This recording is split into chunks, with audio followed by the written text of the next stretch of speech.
Okay. Oh, wow. 2 orders. A good sign. Good evening, everyone.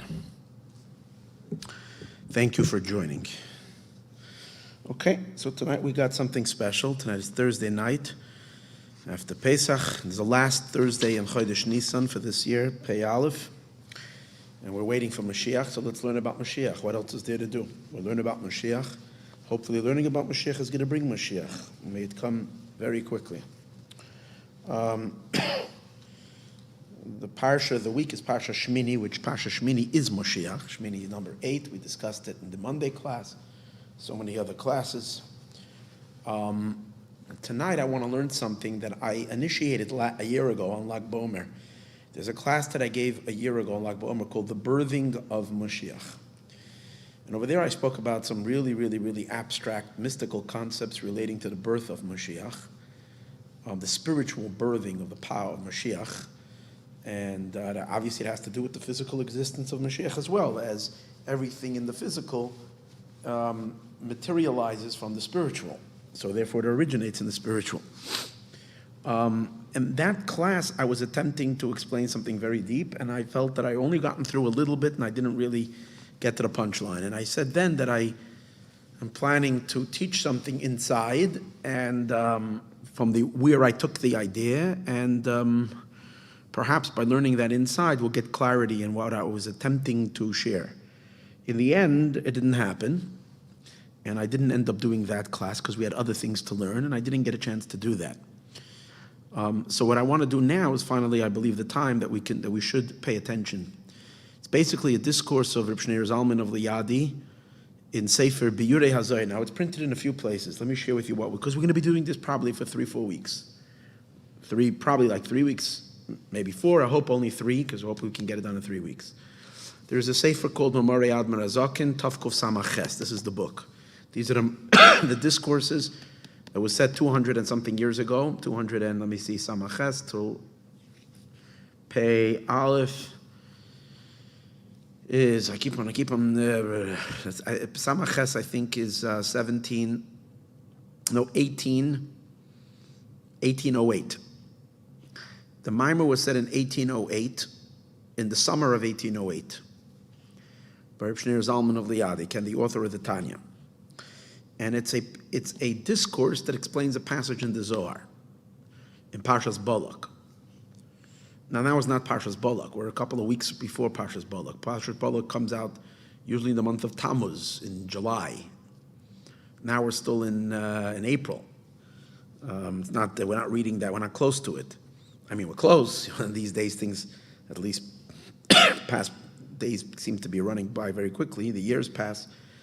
But the reason I'm teaching it now is because the Mei'rosh mentioned something about Lag Bomer, a deep mystical secret regarding the birthing of Moshiach associated with Lag Bomer, the day Lag Bomer, which is a holiday coming up, and particularly related to the number 33, which we've been talking about. I don't needs no introduction, how much we've been speaking about the year 33333 as this year. And now we're in the middle of the Sfiras HaOmer and the count of 49 days, in which the first 33 days have a particular primary significance, concluding in the 33rd day of the Omer. Now, that's always interesting and intriguing and wonderful, but that it's associated something about the birth of Moshiach, that Moshiach goes through a lot of suffering and a lot of pain, and that there is the idea of Moshiach falling, which includes seeming to be the idea of a passing away, which is a very interesting, vague, hidden discussion. Now, we all know there is idea of a Mashiach ben Yosef and a Mashiach ben David, a Mashiach descendant of Joseph and Mashiach descendant of David. Now, in our Jewish literature and Jewish mysticism, in which the Zohar speaks about it a lot, and there are those who have picked up on it and discusses it a lot, like the Vilna Gaon was very big on the concept of Mashiach ben Yosef. So was, I think, the Ramchal, Ramosha Chaim Litzato. The Chabad Chasidus it doesn't talk about Mashiach ben Yosef. I'm sure it's mentioned, but very vaguely. This discourse does talk about it, and it talks about some kind of a experience in Moshiach himself, whether it's referring to the same person that's Moshiach ben Yosef and Moshiach ben David. Why am I talking so vaguely about it? Simply because I don't know. I learned this last year, right on a rush, because someone sent me a little clip from this discourse, not a clip, a little photocopy from a certain passage about it, about Lag BaOmer and the birthing and the passing of Mashiach and his coming back to life, and something with Lag BaOmer. It was very intriguing for me. So I learned it pretty quickly, and I wanted to at least give something over, so I gave over a Monday class. It wasn't a Thursday class. It was just like the difference between the Monday and the Thursdays we learn inside. Mondays is more like a lecture. So I gave over a lecture, and I knew that I felt like I didn't clinch it at all. I left. It was like a very open-ended class. It wasn't developed. So at that point, I said I want to teach it inside. I didn't get to teach it inside. But now I'd like to teach it inside. I didn't learn it yet. I'm saying I'm teaching it inside. I learned enough to teach today. I didn't go through the whole thing thoroughly. So let me put it this way. For those who want some quick, exciting ideas about Mashiach, birthing, and all this quick fix and something like that, something that'll get you all excited and you know, that you know something about Mashiach and exciting, some mystical idea, this is not your space tonight. Because it's going to start off as a serious inner understanding of elements of spiritual ideas, of deep concepts of the very, very fabric of existence, until we get to the as this relates to the birth of Moshiach in the world. It's not going to be tonight. It's going to take maybe next week it's going to start. So, and I do sense that there's a powerful, powerful secret over here. And it's exciting to me. It's not a secret that I know that I'm going to tell you, because I don't know it. It's a mystery to me as well. And I hope that by teaching it, first of all, I force myself to learn it then thoroughly. Secondly, hopefully while I'm teaching and as I'm teaching, it will light up and we will come to know something that we haven't known till now. And maybe it will help us see the world differently and certain events differently, and understanding of something in its own unique light. So that's what I want to share now. Okay? Now that we've gotten that introduction, we're ready to learn. So this is again a discourse from the year Tav Kuf Samaches. I'm not going to teach it from this book, even though I think it's exact word for word the same discourse. I'm using another book. I'm using the Sefer Biurei HaZohar. This is also a book of the discourses of Shneur Zalman of Liadi, based this is by the order of years. This is by the order of those that are based on the Zohar, to explain a passage of the Zohar. It's written by his son, the Mittler Rebbe, which we know had a particular connection to Lag BaOmer. It was a very, very powerful day by the Mittler Rebbe, Lag BaOmer. Okay. After all that said and done, let's learn. Let's open up the Zohar itself. Now, I'm only going to read the passage of the Zohar very quickly. And maybe I'm just going to read a cryptic part just to catch your interest of why am I teaching this now. This whole thing is not, you know, it's not going to sound like anything. It sounds like gibberish when we read it without getting a deeper understanding of what Rav Shneur Zalman is going to explain. And I'm not meant that you should walk away with anything that you understand by me reading the Zohar now, okay? What we are going to understand in the end of today's class is at least the passage of the Zohar that's still the introduction to the part that deals with Mashiach. The part that deals with Mashiach, we're not going to have an understanding today. Again, I'm just going to read through it just as it is, translate the words, and then we're going to learn inside. This is again, the Zohar is referring to the story of, this is in Parshas Balak, where Balak, now, I just want to say that a lot of the concepts that are being discussed in this discourse, number one, are related to Sfira Sa'omer. It's related to the concept of Sfira, I'm going to point out as we learn it, so it's actually fitting for the time we're learning it. In addition to the year being 3-3 and having to do with Lag BaOmer, it has to do with the whole concept of Sfira, number one. Also very deeply related to the next week's parsha, which talks about the birthing. Isha ki tazriya, the woman giving birth, which ultimately the woman giving birth is the birth of Mashiach. V'yolda Zohar, she gives birth to a boy, is the birth of Mashiach. He mentions the idea of a woman giving birth in the discourse. So it's very appropriate as we're going to be learning this Shmini and the next week Tazria. The following, hopefully, Moshiach will be here by then already, fully revealed. Okay, so let's now.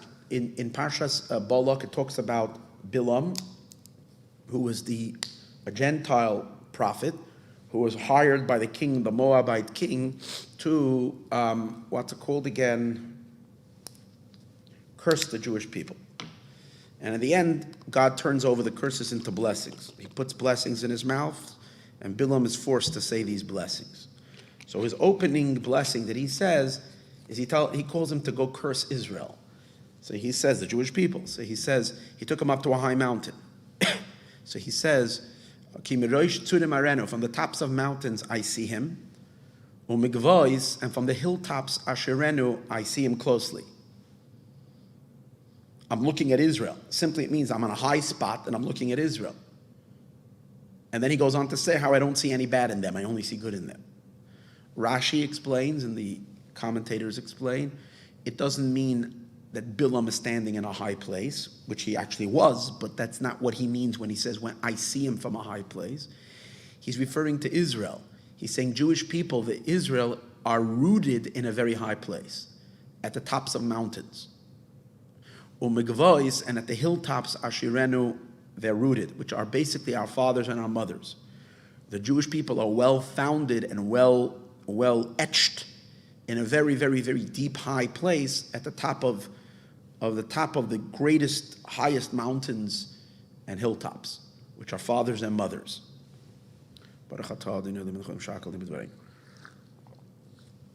So the Zohar comments as follows. Asherenu v'goymer. Again, don't expect to understand anything from this Zohar. I'm just going to translate.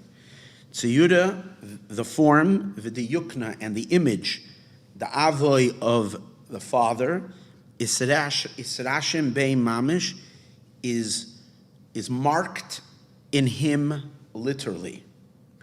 Umahu zimna dahava b'ma'od imei, and from the time that he enters the womb of his mother, Mesitra de law, from her side, ismatach, it stretches out, v'oshit, and he psia labar, and he stretches out a footstep, levar, outside, yatir, more.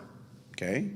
So from the mother, it gets developed and stretches out a foot outside. Okay. Mei'rosh Tzurm Arenu, and that's the meaning of from the tops of mountains I see him. Da di yukne v'tziyuda davoy mamish. That's the image and the form of the father, literally. Kiven dava b'mod the imei, but when he goes into the mother's womb, asherenu, I see him. I gaze at him, which means oishet psia labar. He stretches out his foot outside, kigavna da, tough, like the letter vav that's in the tough. The letter tough, the last letter of the alphabet is a tough. So the letter vav that's in the tough somehow is sticking out its foot outside. So too, when he goes in the mother's womb, he stretches out his foot outside. Okay. V'dahu, and this is what it means, umigva'ois asherenu, from gva'ois, from the hills, asherenu, I see him. B'mesifta ilah, umigivas chaser vav. In the higher mesifta, in the higher setting, mesifta means in the higher school, in the higher academy, it says givas, without a vav. The word givas, which means hills, or we're going to see in the Mei'rosh, maybe it means perhaps canyons or valleys, but it says givas, spelled gimel, beis, ayin, tuf, without a vav. The Mesifta de Rekia, but in the Mesifta, in the yeshiva of the firmament, umigva'ois, there they argue. And they say migva'ois, that you're supposed to spell the word give ois with a vav. And the question is, sometimes you have words in Torah that could be spelled with a vowel or without a vowel. It's all over the Torah. It's called chasir and yatir. Chasir means you have a word, for example, totafos, which is in the tefillin, and it's also in the mezuzah, and it's also in the Torah. Now, it's not written the same in all these places. Sometimes it's written with a vav after they'll take totafos, pei vav samach. Saf. Sometimes it's without the vav. So you can be with or without. That's called chasir yatir. So somehow in the Sifti law, in the higher yeshiva, givas, even though it's read give ois, but it's written without a vav, just give us. Gimel beis, again the valleys or the hills, Gimel beis ayin taf. When it's written, but in the Sifta de Rekiah, in the yeshiva of the firmament, there it's written with a vav. Va'ashlim l'trein sitrin, and it completes the two sides. When it's written with a vav, it completes the two sides. It seems like what it means is it serves two purposes. Chadohai givas lo yisparshas mibro la'almin. Number one, this hill, which is givas, never separates from her son. She never leaves go of him. So she's always holding on to her son. That's, I can't help but add a little understanding over here. That's the reason why we add the vav into the give us. The vav is the son meaning the child, who is attached to the giva'os, which is the mother's. So the mother is always attached to her son, so the vav is inside or attached to the giva'os. That's one reason. Valda iskal vav bahada la'olam. I'm not giving away more than it says. It says it openly. That's why the vav is always included in her. That's why you should write give ois with a vav. The chad, there's another reason. Da giva de latata, because the lower valley or the lower hill. Now the reason I keep on interchanging hill and valley, even though they're opposites, is because the simple meaning of giva'os is hills. Hare means mountains, giva'os means hills. But in the Mei'rosh of the Alter Rebbe, for whatever reason, he's reading, the way it seems like to me, is that Harim are mountains and giva'os are canyons, valleys. That's why I'm interchanging it. So the lower valley, the latata, the lower one, because we'll see there's two elements called giva'os, plural. Plural means more than one valley, or which means more than one mother. So two mothers. The lower mother, bradi iskalba, the child that's included in her, it's tarech lezimne da'asi, will need it in the future. What will it need? We'll see. Kadiyesa malka Moshiach, when Moshiach will come, when King Moshiach will come, lenat lele give us ilah. Moshiach will need that the higher valley should take him. Lenat lele give us ilah. That the higher valley, which is Bina, which is the mother, the higher mother, should take him. Ula'alale, to lift him up, goy gatfa, under her wings, begin la'atkafale, in order to strengthen him, uloi kame, and to establish him, b'chayan ilan, with supernal life. Umina yupik bahi yoyma mashiach de David, and from her, which is the higher mother, will emerge on that day Moshiach ben David. So there's a secret about Moshiach's emergence. For that reason, the vav needs to be included in the givois. The vav needs to be there. The Razadan, this is the secret of a pasuk. In the second chapter in Tehillim, it says, Asapra, I will relate, el choik. I think it means that it should be written down. It should be, King David says, I will relate this, and it should be written down. That Hashem Omar Alai, God says to me, Bini Ata, you're my son. Ani ayom l'leticha, I've given birth to you today. Zaman ano loymar lahu asar de ikra. God, or he will say, to that level that's called chok, whatever that is, he will That means asapra el choik. I will talk to choik. I will relate to chok. Simply, I told you is asapra. I will relate el chok that it should be inscribed. Chachok wants with chakika to be inscribed. But here it means asapra. I will relate to who? To that level called chok. Ulavas relay, and I will give him a bsura. I will give him the news.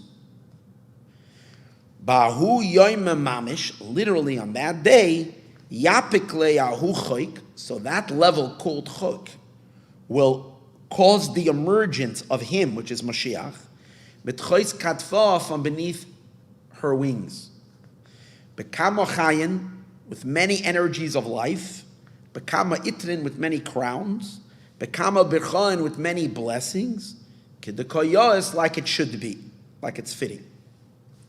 Vahu choik lo yishtar b'chodoi. And that choik, whatever that is, will not stand alone. Yiskalol bei Mashiach achra. Another Mashiach will be included in him. Biurei de Yosef, the son of Yosef. So Mashiach ben David and Mashiach ben David ben Yosef, and Mashiach ben Yosef will be included in him in Mashiach ben David. V'taman yis tokaf, and over there it will become very strong. V'loy basar achra, not in another place. Ubegin the iu givatata the leis b'chayim. And since he is at the lower valley, givatata, the lower valley, where there is no life, yamis Mashiach da, this Mashiach will pass away. The Yiskatilim will be killed.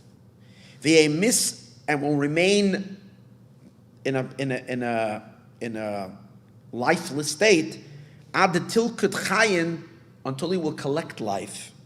Givida, this valley will be able to collect life. Mahai givi Allah, from the higher valley. The Yakum, and then he will get up. So we're talking about a passing of Mashiach and some kind of a resurrection. Now, simply it seems to be saying that will happen to Mashiach ben Yosef. But there is also the iskalolus, the absorption or integration of the two Mashiachs together. Will begin kach, and therefore, b'mesifta derekia, in the mesifta of the firmament, and the yeshiva, and the academy of the firmament, or migva ois, it says gva ois with a vav. Shlim ba'as vav, the ois vav, the letter vav is there. I'll train sitrin ilim for these two reasons. Number one, she never separates from her son. Number two, a time will come when the lower valley will have to somehow lift itself and it's her child up to the higher valley. So that's kind of the vav that's being now inserted up. Maybe vav is Yosef. Again, I don't know anything yet. But this is the kind of a very vague outline of what's happening here. Avol b'mesifti law, but in the higher academy, not in the academy of the firmament. Over there, Givas is without a vav. Chaser beloy vav. Over there, it doesn't have a vav. Lachzah mila delays by kushia v'safik, to show a word that has no questions and no doubts. Hein am lavadad yishkain, they are a people that live alone. Beyechuda, in singularity. Beloy yerbuvia, they're not mixed. Achra, mixed with anything else. Okay, this is, I think, the passage for what he will explain, and reads a little further. I didn't check this out yet, but I'm just going to read. It seems to be one more line over here. Kol yechuda shlim ache ihu. Every yechuda, every yichud, every unification. So it is. Hashem Elokeinu Hashem. Daraza delay Mei'rosh Tzurm ihu. This is the secret. Hashem Elokeinu Hashem. This is the secret of I see him on top of mountains.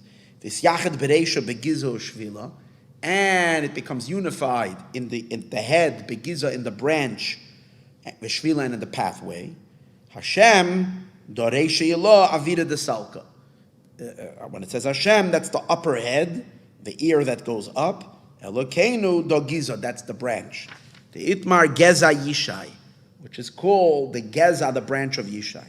Hashem. Because he's reading Hashem, Elokeinu Hashem. And for this secret, everything is unified the way it should be. Begin this matach beishvila itztrich. And because the path, ismatach, gets drawn out, it's needed. There's gaze betrei mesifta, a secret that was carved out in the two academies, the upper academy and the lower academy. Or the upper academy doesn't call the other one the lower academy, the academy of the firmament. Anyways, anybody confused? It's cryptic enough, extremely cryptic. I have no idea what's going on here. And then the Zohar says, "Akol chukach Reb Shimon." How fortunate you, Rabbi Shimon Bar Yochai. The zachis you merited lemilani law in the marach, to the secrets of your Creator. Umarach israch ba, and your Creator desires you.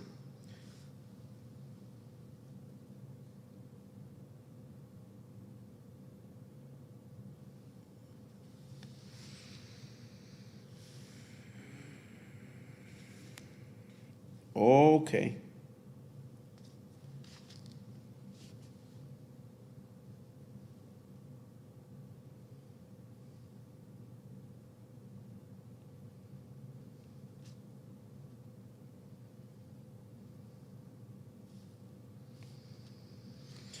I see from my Zohar over here that I wrote something. That means I'm further, but it seems like in this mimer he discusses further because he's a different. Okay, we're going to get to that part when we're going to see it. So there might be more about this a little later.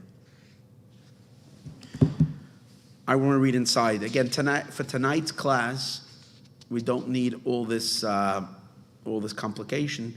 He's just going to focus on the idea that we said earlier, right at the beginning. I see him at the tops of mountains, and I behold him or steer upon him when he's in the valley. What does that mean? The form and the image of his father is marked in him. Israshim Bey Mamish is literally marked in him. From the time that it goes into the womb of the mother, from her side, ismatich, he gets stretched out, fully developed, we'll see. And sticks out his foot, his leg outward, yatir. This is what it means, Asherenu. What in the world is he talking about? So now things are going to start coming together and making sense. So let's read.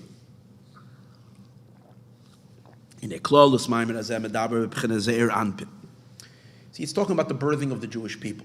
Now, just like there's the Jewish people down here below, called Israel, we have a supernal source, Israel above. Who is Israel above? So we know that who's called Yisrael. Our name Yisrael comes from Israel, one of the patriarchs, which is Yaakov. Avram, Yitzchak, and Yaakov, the third one, Yaakov was given the name Yisrael. Who is Yaakov? So spiritually, if we trace it back to its divine origins, Avram is the personification and the embodiment of the attribute of kindness. Isaac, Yitzchak is the attribute of Gevurah. And Yaakov is the attribute of Tiferes. Tiferes means harmony and beauty and so on and so forth. Now, Tiferes is considered, if we look at it in the tree,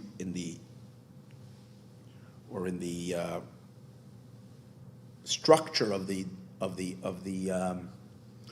all the sphirot, of all the attribute, Tiferes is considered the torso, the middle. And that's why Tiferes is the main part of the body. And that is the reason why, so when we say Tiferes is called Yisrael, it's not, since the torso is where the two arms and the legs are connected to, the whole body is connected to, it's the center. So we really say that the entire spherotic structure of what we call the Ze'er Anpin, the six sphirot, masculine spheros, they are all called Yisrael. In other words, even though particularly Yisrael is referring to the Tiferes, but Tiferes is the most general and inclusive of all the spheres. That's like the headquarters of all the six spheros. They're all surrounding and connecting, and almost like offshoots of Tiferes. So Tiferes is Yisrael. So when Bilam in his prophecy is saying, I see Israel at its source, so the way he's going to explain it is it's referring to, I see the sphirot, the six attributes, the six emotional attributes of God, I'm looking at them in their source. When they are sourced where? In their father and mother. That means the 6 emotions as they're sourced in the mochin. Mochin are chachma and bina, which is called wisdom and understanding, which are infinitely higher than the emotions, way above the emotions. So I see them already in their birthing, in its original source. So he explains. In a klal, this Maimer Azeh Medaber b'bchina Zeir Anpin is talking about the Zeir Anpin. K'moishu b'sharshay, as it finds itself in its root, u'makoyrei, and its source. Ba'abba ve'ima d'Atzilus, in father and mother of Atzilus. Shenekroim, that they are called Av ve'em, they're called father and mother.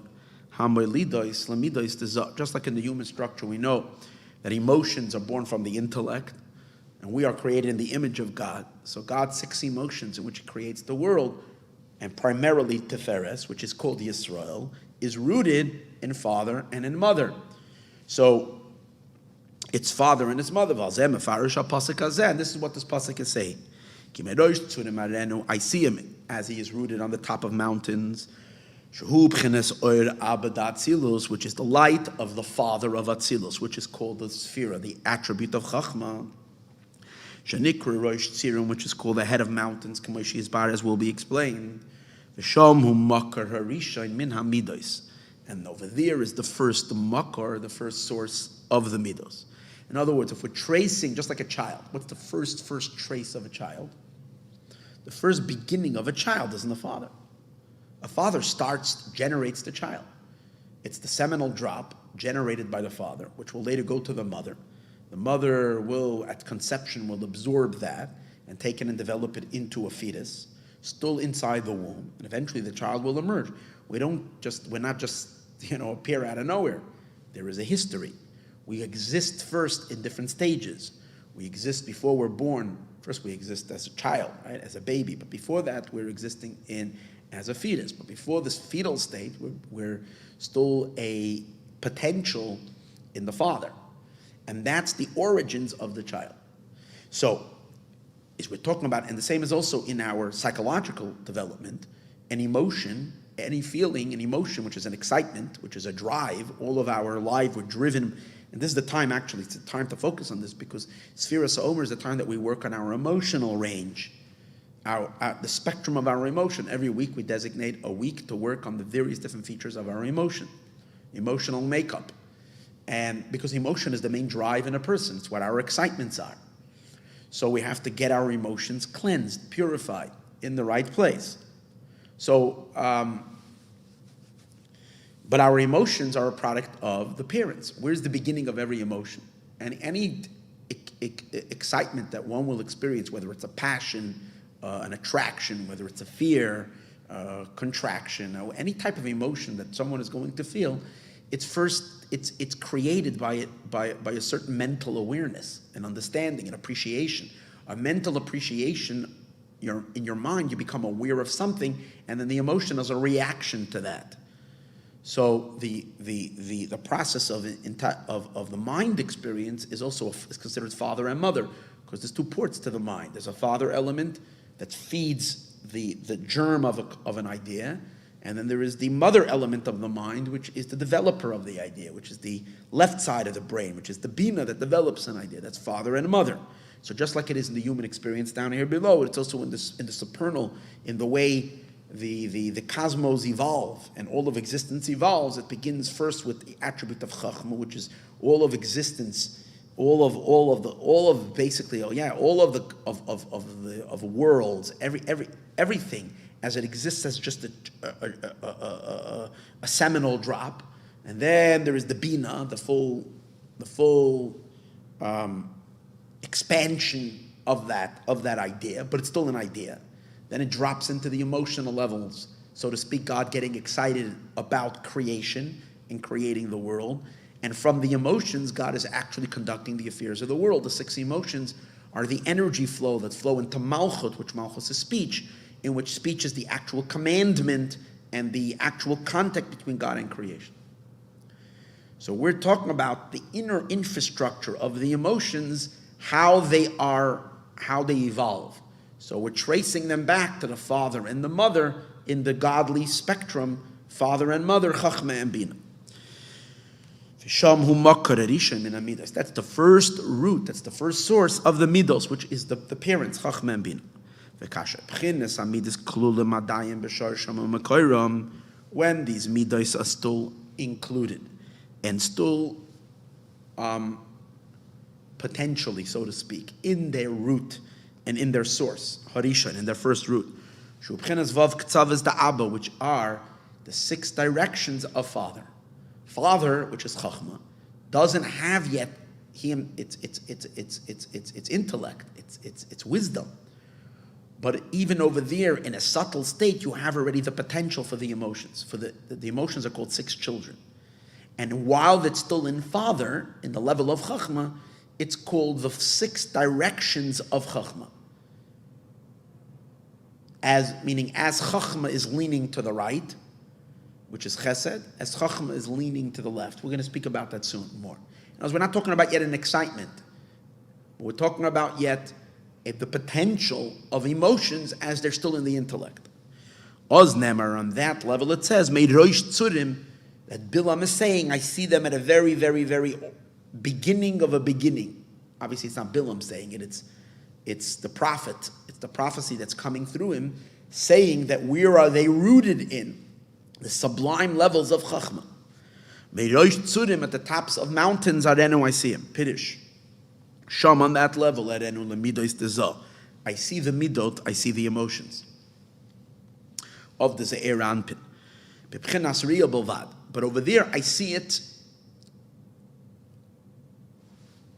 as he's going to explain, I see it at a distance, meaning very, very, very benign, very vaguely. They exist already over there if you look with a magnifying glass. If you're looking, not even with a microscope, if you're looking really, really deep, you can trace within this untainted or within this abstract energy that's at this point utterly abstract, in a very, very, very subtle of subtle, I can already make out the emergence of the chesed, of the gevura, of the children, of the emotions, as you're going to see.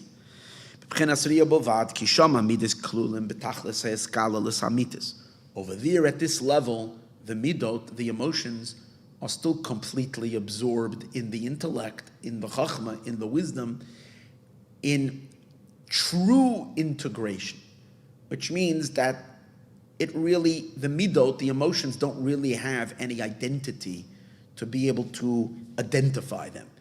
They exist in a non-identifiable manner because they're so one with their source. That's the idea.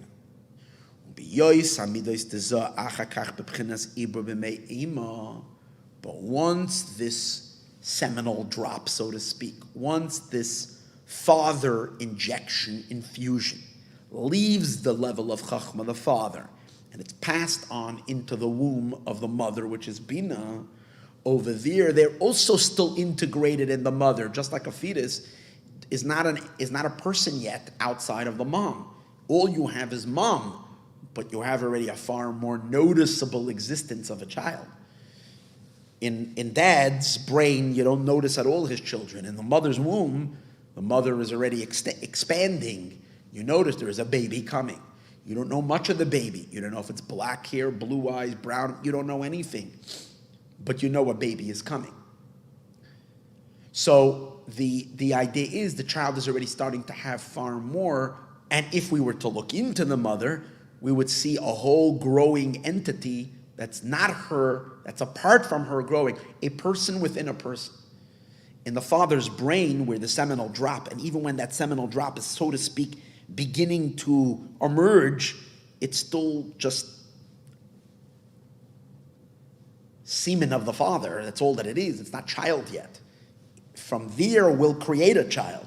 But there's nothing but father, but the person himself. There's no beginning of an existence, albeit there is a beginning, but the beginning yet is still so much with the source. It doesn't have an existence yet. It's there in a non-existent state. In the mother, the child exists, albeit in a hidden existence because covered up by the mother. But yet, it is already an entity distinguishable, separated from the mother. And when does it become completely identifiable, a complete person of its own, is when it leaves the mom and mom gives birth. Oh, so then the baby becomes an entity outside. So now, that's what the Zohar is saying. But when it's going into pregnancy state, when it's going into conception state in the womb of the mother, now again, we're talking about a very, very mystical, deep concept. Again, the physical experience of birthing is only a metaphorical element for passing of energy between the supernal father, which is the flash of an idea of a creation of the cosmos, to it entering into the more developed state. It's already brewing, so to speak. It's already being manufactured, at least within God's mind. In the Bina, the creation is beginning to take form already. So as it's being born b'mei imei, in the womb of the mother, the atzilus of the world of emanation, and over there, what's the fetus's state when the fetus is in the mother's womb? So the Talmud tells us the fetus is, and we can see it today in pictures as well, the fetus is all folded over. In other words, its head is laying between its knees. It's all bent over, to the point that basically what you're primarily seeing is the feet of the baby. And the head and its torso is kind of like covered up by the legs, by the feet. And that's called tlas goy tlas. It's sandwiched 3 times. As a nemar, then we say umigvois, and from the mothers, in this case, and from the hills, or we'll soon see, which means the valleys. Arenu, simply it means I see him. He's translating Arenu, has a different meaning. We'll see soon more. The existence is beginning to emerge out. It's the beginning already of emergence. And that's the meaning. Arenu also comes from the word feet, or stepping, because the fetus is beginning to step into the world, stepping out of its concealed potential state into its actualization. Now he's first explaining why mountains and valleys are metaphoric for father and mother. So he says,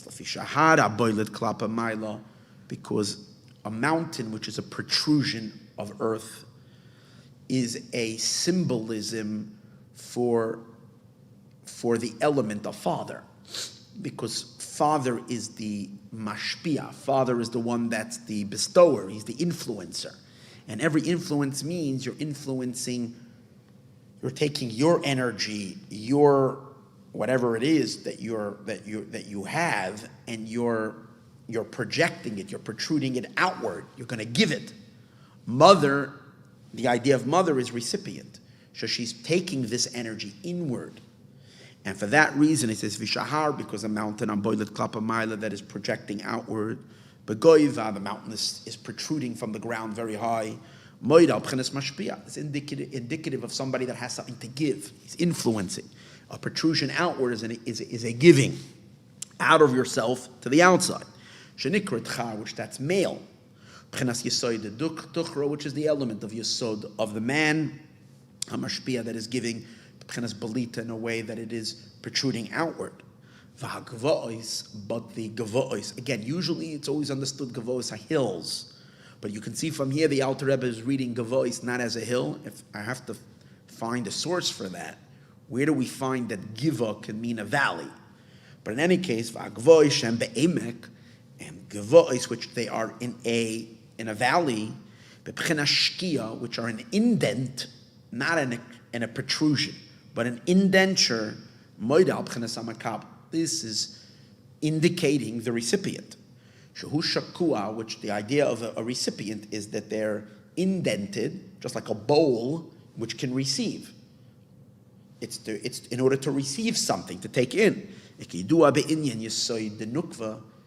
As it is understood and it is known in the idea of Yesod element of Nukva Shehu Shakua, which is it's the yesod element of a woman is indented, which means inward. The al kein nikra oid abba mashpia b'shem rosh Tzurm. That's why the light of Father, the mashpia, is called Rosh Tzurm. It's just an interesting idea because I'm a little tired today. Because after Pesach, my kids, if you noticed, I gave my other class early Tuesday morning, because I ran out of town for 2 days. My two kids are here, and they're very adventurous, and they pulled me, and we ran out to the Grand Canyon. And I was there for just literally we drove 7.5 hours to get there on early Tuesday morning. And we went around the park a little bit late afternoon, the time we got into the park. But the next day, we woke up early, and we did this massive hike down deep into the canyon. It was just crazy spectacular. I've gone to the Grand Canyon many years ago, just looked at the top. This time was the only time that I actually went deep in. And then we came back the same day, and I'm exhausted. It was another 7.5 hours driving yesterday. So I feel like I'm a little bit sleep talking now. But it's interesting, and while I was there, I just kept on racking my brain. What's the content of the Grand Canyon? What does it spiritually mean? Everything has a soul. What is the canyon?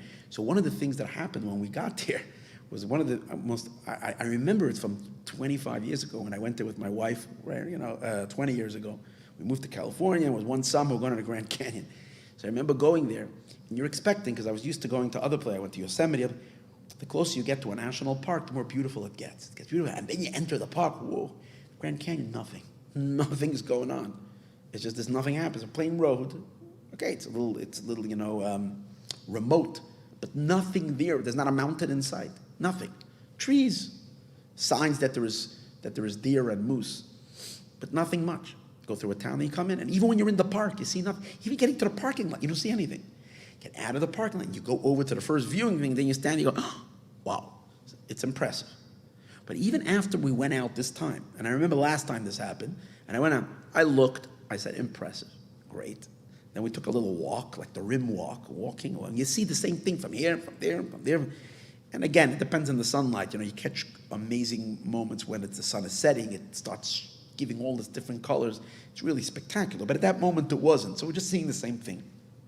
My daughter is this crazy photographer. And she was thinking, after we got there, we were thinking, 7.5 hours to drive, although we could have gone to Zion, we could have gone some other place, which are far more. One of the things that was like lacking of impression, of to be impressed by, was because there was no hills, there was no mountains, there was just this big hole. And again, when you're looking at it from the top, and then it's just on both sides, just totally flat, it doesn't capture you. The next day, all we did was to start walking down that switchbacks into that. It doesn't take more than 2 switchbacks, and your mouth is open. You're like suddenly realizing the awesomeness of where you are. And the further you go down, and like a crazy man, we went without thinking about coming back up. Down, and down, and the kids are super ambitious, so they pulled me down. I don't know how I ever got out of that hole, but thank God I was able to schlep myself up. I'm in pain today, an awesome pain, but you get to suddenly appreciate its crazy awesomeness when you go down into the indenture. And now I'm getting it as I'm learning the mimer. The great, this is the yesod element of the recipient. For whatever reason, I needed to go deep into that for one time in my life, into the element of the recipient. Maybe I'm always busy teaching. Maybe I need to consider the recipients more. The makabel, the recipient, who's receiving, how is it being received? Maybe I need to do work on myself more on the receiving end of I don't know exactly. I have to still figure out the element of it, why I needed to go there. But I understand now, again, the concept of a mountain. And usually what I'm usually impressed with, which most of my, as you know, I don't know if you do know, but if you follow my daily videos, I love the nature and I love outdoors and I am deeply connected. I go crazy for the beauty of nature and for connecting to the natural beauty that God has created. But most of my adventures were always to mountains.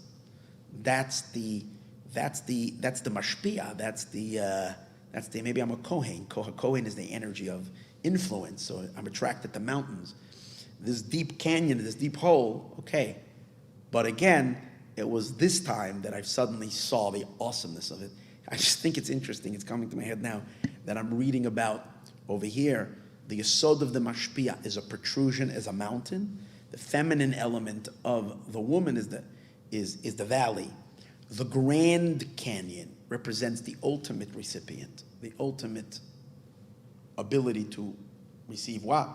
The grand revelation, that's Moshiach, I guess. Us being ready for the Hisgalus of Moshiach. Maybe that's what we need to be doing right now. In any case, and therefore, now let's read again, the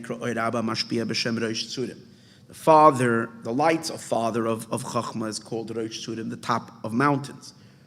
And mother Hamakabel, the recipient, Nikra Gavois, is called hills. I'm sorry, it's called valleys. So now, that's the father and the mother. Now who's the child?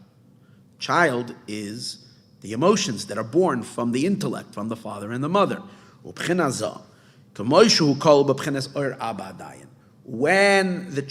the child is born, it becomes an entity unto its own. The mountain and the valley have an intimacy, and the baby is born. The baby goes off and makes his own shop. He's out doing his own thing. And then he grows up, becomes an entity unto its own. But here we're talking about the child as it's still within the parents, before it's born. So 2 stages. At a latter stage, the child is included in the mother. But at an earlier stage, the child is included in the father. And the main subject of today's class is to discuss the difference between the child as it is included in father and the child as it is included in mother. And the level of the Ze'eramp in the emotions. While it's still included in the light of father, Adayin, it's still in that primordial existence. Nemar, it says, Mei'rosh Tzurm Arenu, I see him at the top of mountains. And afterwards, after when it's pregnant, b'mei in the womb of the mother, Nemar, it says, Migvois, from valleys, Ashurenu. This is, the Alter Rebbe says, the general idea of this passage of the Zohar. In a nutshell, if you want to know the main idea, the child, Yisrael, the Jewish people, Israel, we're rooted in Teferes. Teferes, as Teferes is in father and as it is in mother. That's what Bilam is talking about. Now to understand this a little better, now the commentary. What does all the details mean, and to understand it well?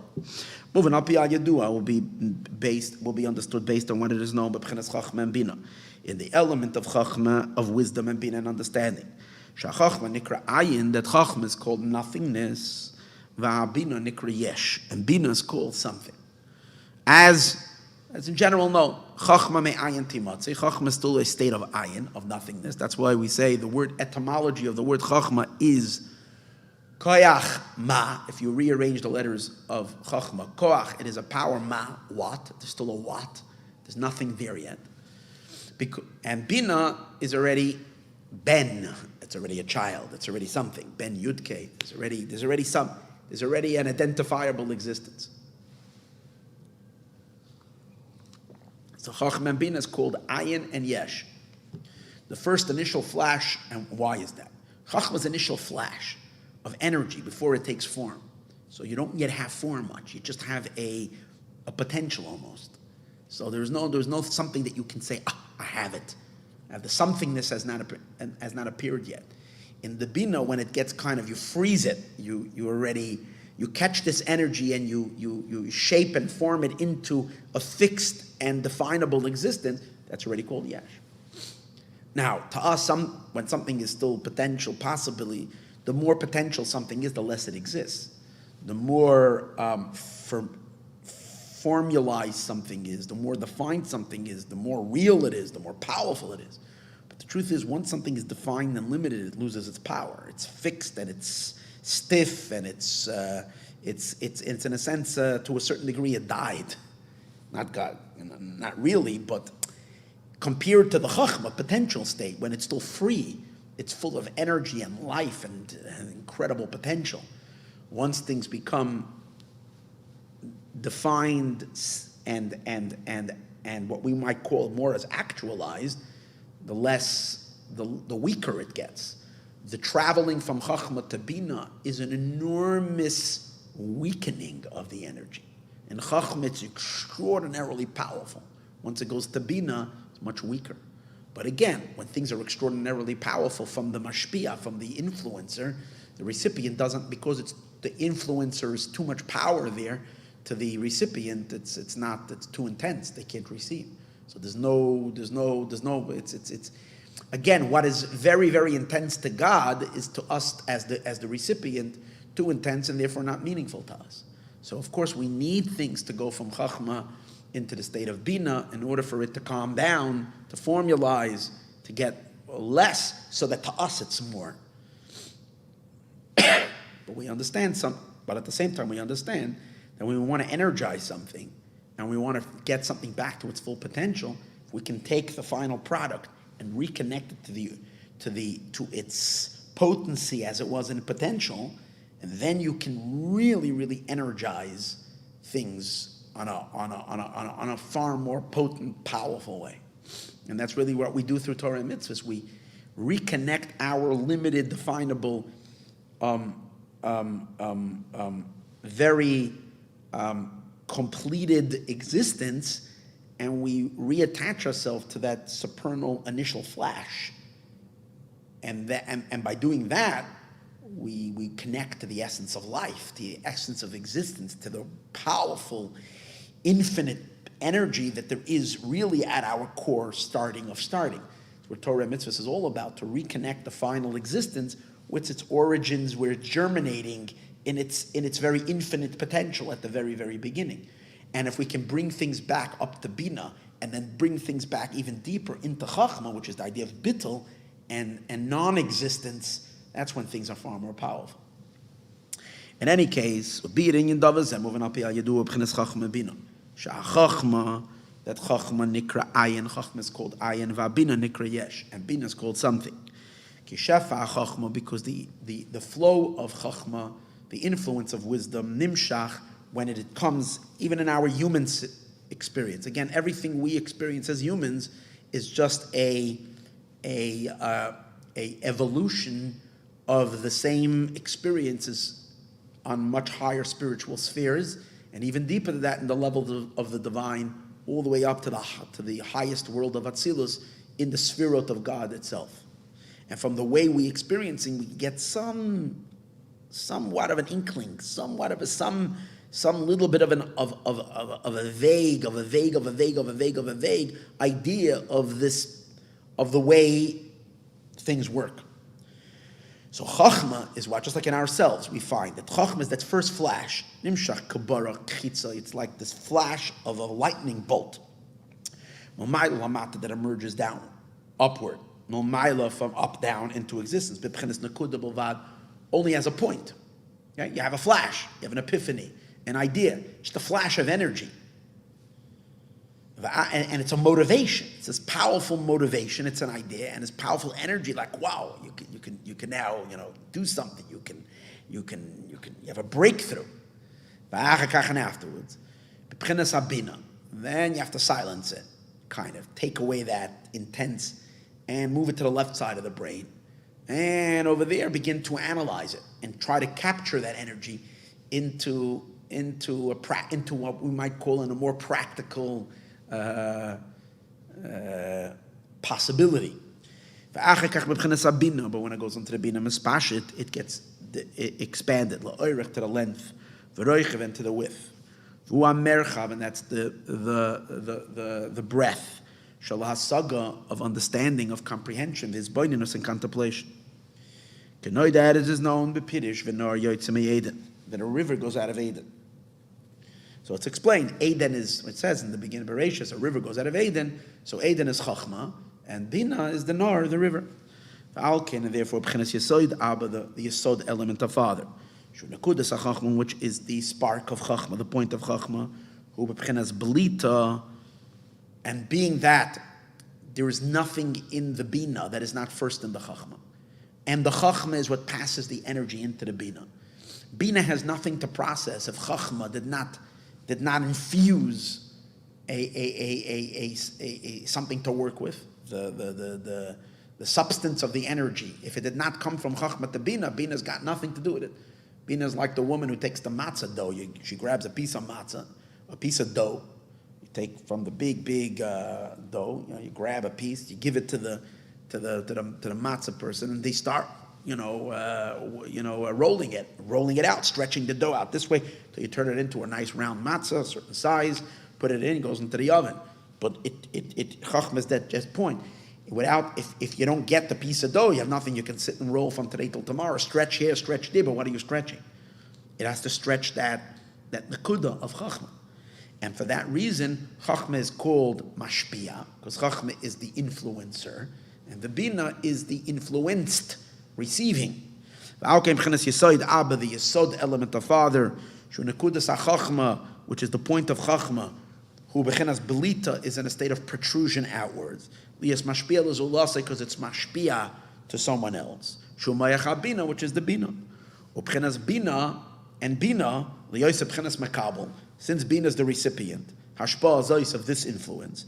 Okay, and therefore bechinas yesod ema, the yesod element of mother of bina shkua is indented. Lekabel, to receive. That's why the Chachma is called Rosh Tzurm, the tops of mountains.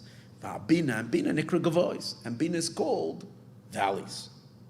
V'hinei hamidos. That's in as much as we're talking about Chachma and Bina itself.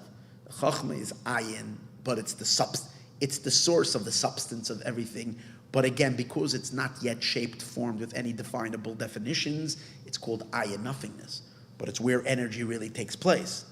And Bina is already fixed, taking it and giving it shape and form and limited existence, so that it can have a definable existence, and that's why it's the recipient. Now, when the two of them get together, Chachma and Bina, they create, just like a father and a mother creates a child. And the midos are born miyichud ava, from the yichud of father and mother. There is a flash of it, like you see psychologically. Any emotion, any excitement comes from, first there is a flash of an idea. Then there is a processing of that idea of how this is awesome, how you can change the world with this, how this can make you a lot of money, whatever, if it's a business idea, or how you can save this and this person, or you can resolve this solution, this problem, or resolve this issue, or whatever it is. After you process it and so on and so forth, then you get excited about it. Whoever it is that you can help with this, you call them up, you got to come down, I got to share with you. Where did the excitement come from? New information came into you, either by someone, you met someone who gave you an idea, or if that idea flashed in your mind on its own. It's the Chachma passing on to the Bina, the baby is born, and those are the Midos. So the same as spiritually in the divine realm as well. When the lights of Chachma are drawn, into the containers of the Yesod element. Now, we keep on talking about Yesod, because Yesod is where the bonding takes place. Yesod means bonding, the attachment of male and female.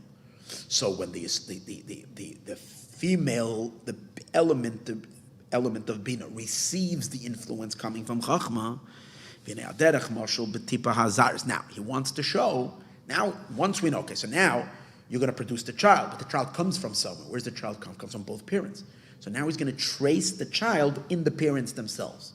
So v'hinei al derech mashal, just like b'tipa hazaris, just like there is in a seminal drop. Shebevadai, it's shebevadai, it is definite that kol tziyur evirei avlad, that all of the image of the limbs of the future child, she'asid litzdayer b'mei ha'em, which is going to be designed in the mother's womb, achar sheyasa tes chadash, after it's going to dwell or linger over there for 9 months, bebeten, in the womb. You have to say that in potential, all the emergence of this fetus, an eventual child, an eventual fully blown, developed human being, it's all there in its most in a very hidden way in the seminal drop of the father, because that's where it begins. We all know, if even today, from all the chromosomes and all the cells that make up, and that's the DNA. So it's all there already, but in a very hidden state. As it is known, I think this means a microscope. It's like they can see in the microscope. We can see begotten in a seed called tzur had tapuach. All the image of the apple. Now he's giving an example not from the seed of a human being, but from the seed of a fruit. You can take an apple seed, and if you look at it with the right, I guess, microscope, you can see hidden inside it the entire apple tree and all the fruit of this apple. It's all in that. I never looked into a seed in a microscope, and I don't know, but Alter Rebbe says that's the way it is. And he says, so just like it is with the seed of a tree, the same is also with the seed of a human being. But it's interesting. He doesn't say that if you look in a microscope on the drop of the semen, you'll actually see a child. He doesn't say that. He says over here it's included there spiritually. The powers of the child are all there in the seminal drop. But in the seminal drop, klulimba is included in it. Kol evadim, all the limbs, Mei'rosh vad regel from head to toe. The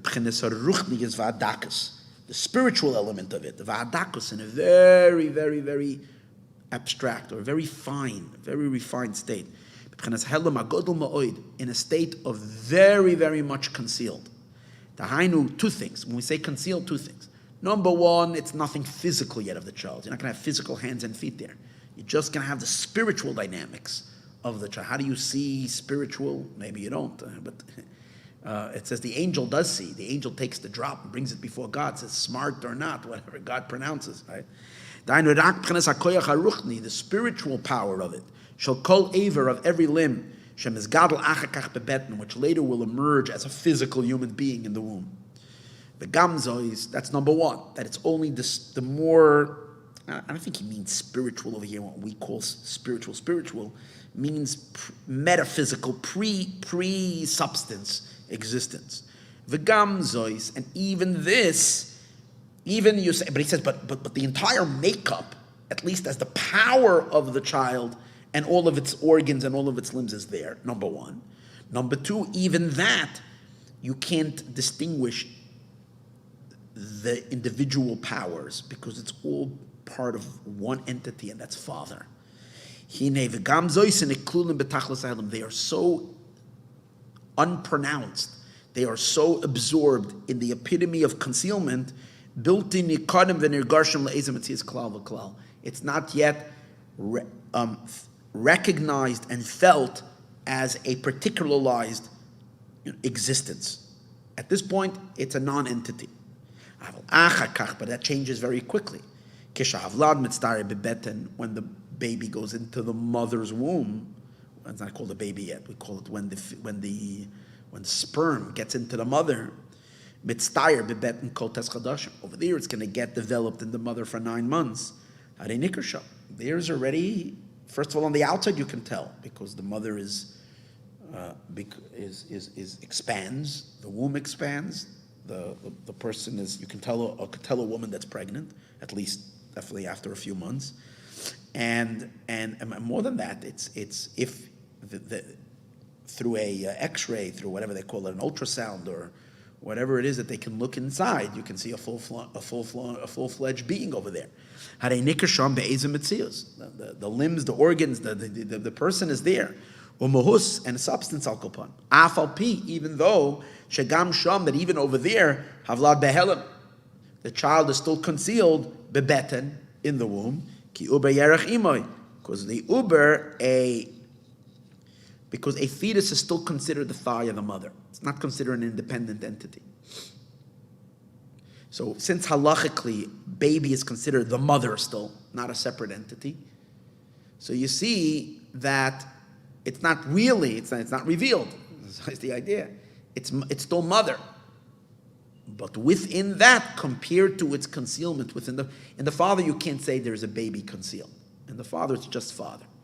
Within the father, you say there's the potential of the child. In mother, there is a mother and there is a fetus. Now, at that point, doesn't draw attention to himself in the sense that what?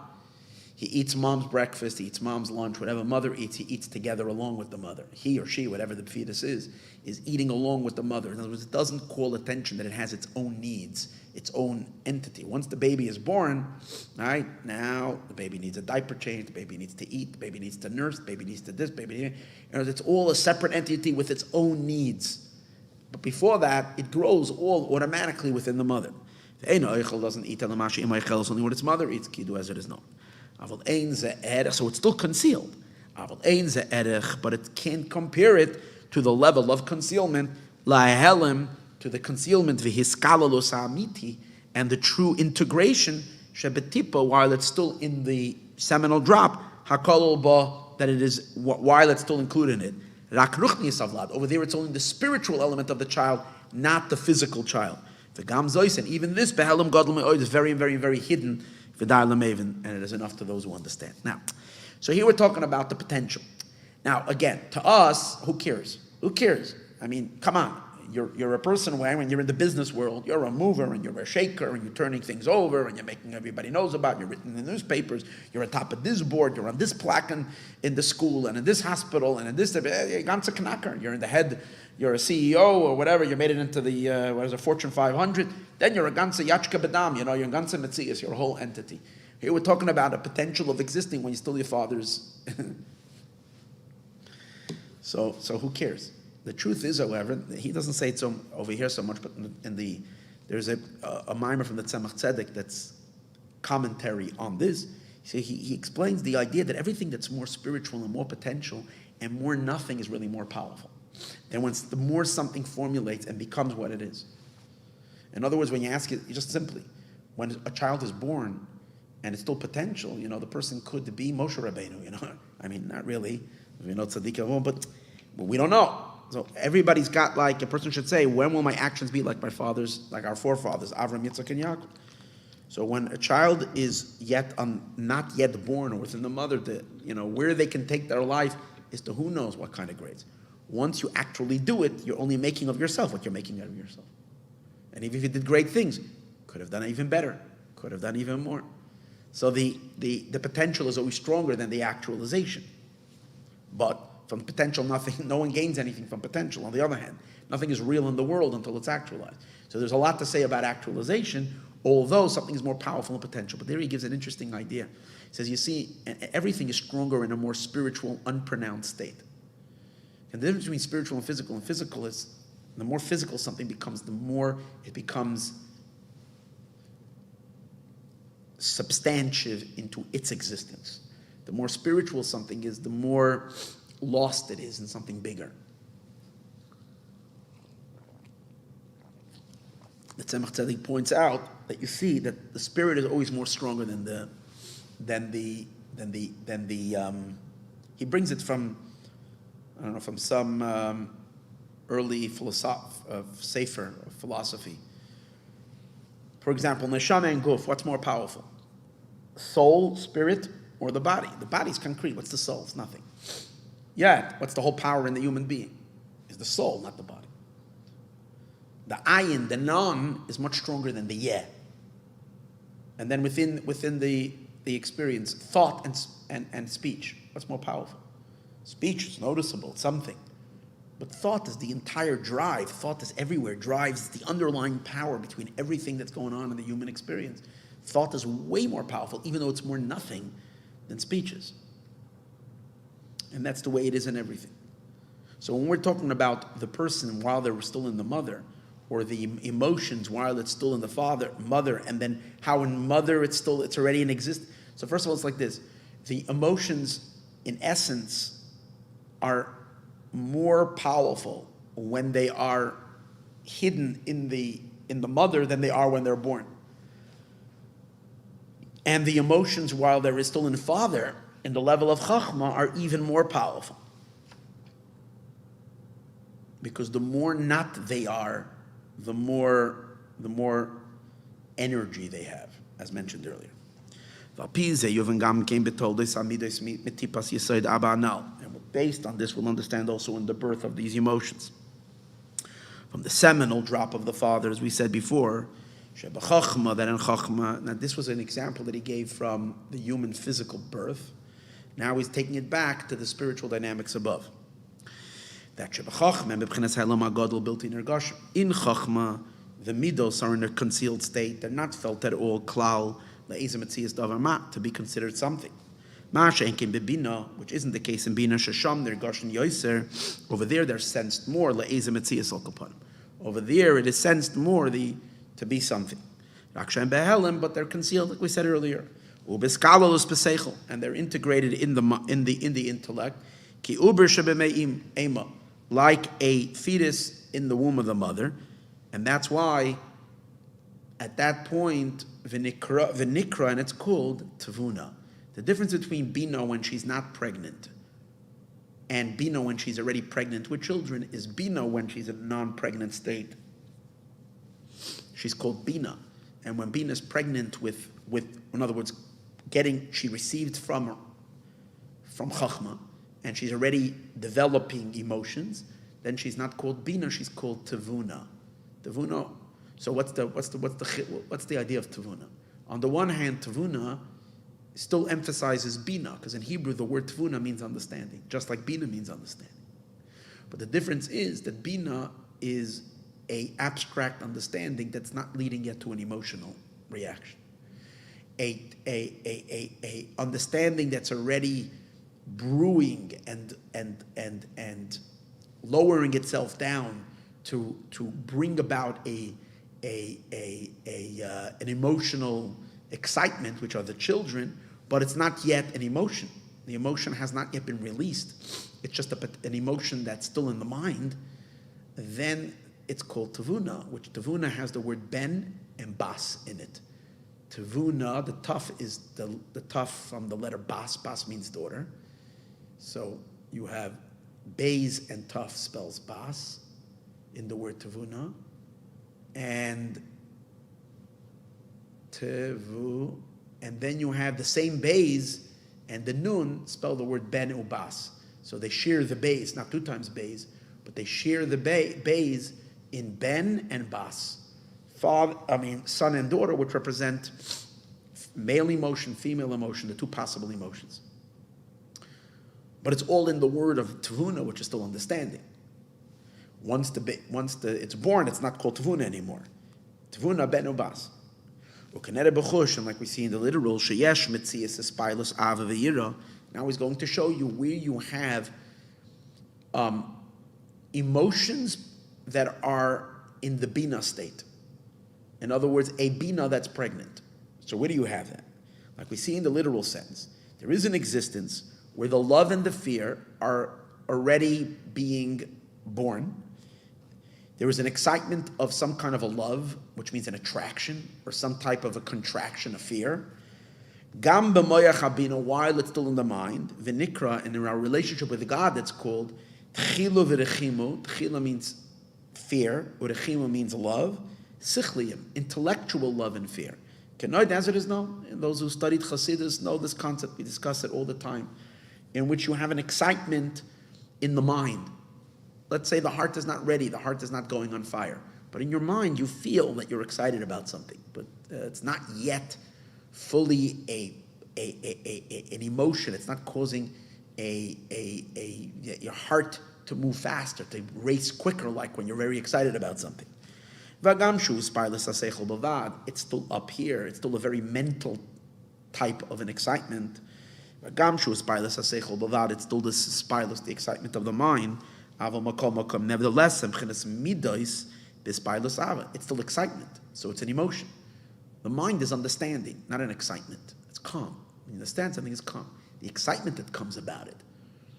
I want it. I dislike it. I hate it. I'm scared of it. I'm crazy about it. I gotta go get it. That kind of an excitement. It's excitement. It's an emotion. Emotion is a subjective feeling towards it.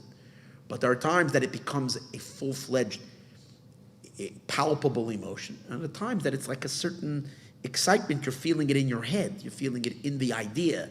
The idea is exciting you, it's exciting you in your mind, not yet in the heart. So it's in a spilus and excitement in the mind. It's still midos b'spilus ava. It's midos of love, but that's what the idea. It's a mother in pregnancy. It's still klula, integrated and unified in the seichel, in the mind. And it's not sensed as an independent excitement, as something onto its own. Which is in the case after it emerges outward from the mother's womb. Who told us which is the birth of the midos that come out in the heart. Then born begilui gomer with a complete revelation. And they are sensed by gasha gemura. That's when they are sensed to be fully fledged in emotion. To be something onto its own. Separated from the power of the mind that created them, legamra completely. It's a separate emotion, it's a feeling. Nevertheless, even though now we're talking about a state where the emotions have not yet dropped into the heart to become real feelings, but rather it is still taking place in the mind, even when the midos are so even though it's still in the mind, so it's a mental experience and a intellectual, let's put it rather an intellectual experience. The fact that you feel excitement, that means you're sensing the emotion there. They're sensed as an existence of midos al kapanim. Mamish, and it's literally it's exactly like when the emotion is going to, just like in a baby. The exact child with the nose and the cheeks and the whole thing, whatever is the exact baby that's on the outside is in the inside. Obviously, it's squished and not pronounced so much, and the features of the child are still very, very condensed and very small. But it's the exact same child. Now it's hidden and concealed, and then it's revealed. Same as with emotions. The same emotion that's going to be produced when it goes out, when it emerges outwards, is the same emotion that's now here in potential. Mamish when they will go out, from the concealed to the revealed believe. They are still hidden in the seichel. And this is literally like the ibor, like a fetus in the womb of the mother. Is an existence unto its own. Is included in the womb of the mother. And each one his mother eats. But if we take these emotions of love and fear and we trace them earlier back while they're still in the initial flash, over there you don't sense any excitement, it's just an idea. Now obviously you have to say that the excitement that's going to come from it is coming from the idea, so it's already there. The idea has a potential to excite and to create an emotion. The energy that's now creating the idea will eventually translate into an excitement. So that means that it's there already in that initial state. That are still included in the chachma state, which is still higher than the grasping of an idea and the full development that happens in the left side of the brain. There it's not at all nitfas, it's not held, and it's not sensed as an existence of a midah, this spilos and excitement, klal. Over there you don't sense any excitement at all. Excitement of love, of attraction, or an excitement of fear or contraction. You don't feel any of that. Even though it has to be there, it has to, because this is where everything is being born from. But there everything is very, very, very, very refined, very unpronounced, and very spiritual. Without them feeling them at all. So this is literally kavlad, like the entire child, hakol betipa, that's included in the seminal drop. We all understand there's a huge difference of a fetus and a mother than this very child when he's still in that father's drop. V'dai V'zeu klolus in pasuk hazeh,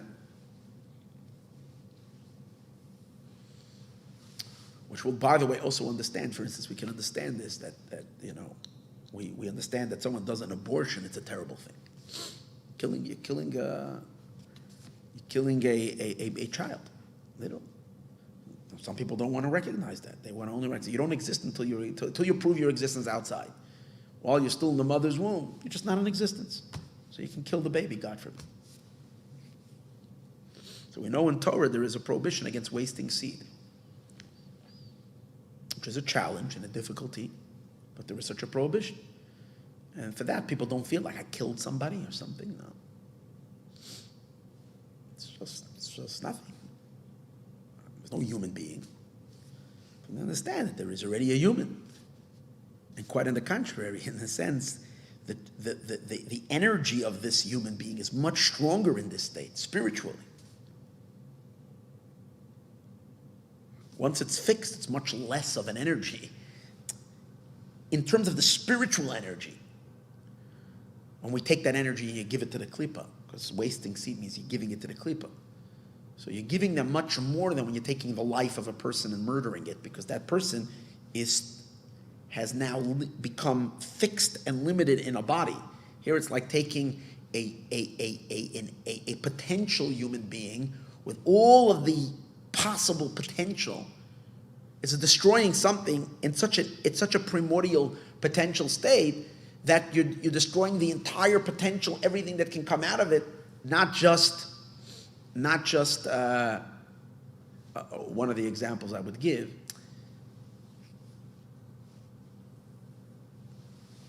It's almost like the difference of, God forbid, someone takes the life of someone after they've already had a family and children and grandchildren. So you destroyed this, you killed this person, but you didn't destroy their entire potential because they've already created their potential. It's already here, children, grandchildren. But when someone is destroying a seed, so you're not allowing this person, neither his children or children's children, and that also expands to all the good this person might do, and so on and so forth. So now we understand the dynamics of it. It's all there, and there even in a stronger way. But again, most people won't feel that way. Why won't you feel it that way? Because it's as if it doesn't exist. Why doesn't it exist? Because it's so unsubstantial at this point. This is the general idea of this verse. Again, the Alter Rebbe is not talking about that over here. I'm just using that as a connection to this concept that we're learning over here, about the difference of the integration of the child in the father as it is integrated in the mother. This is the meaning of this verse.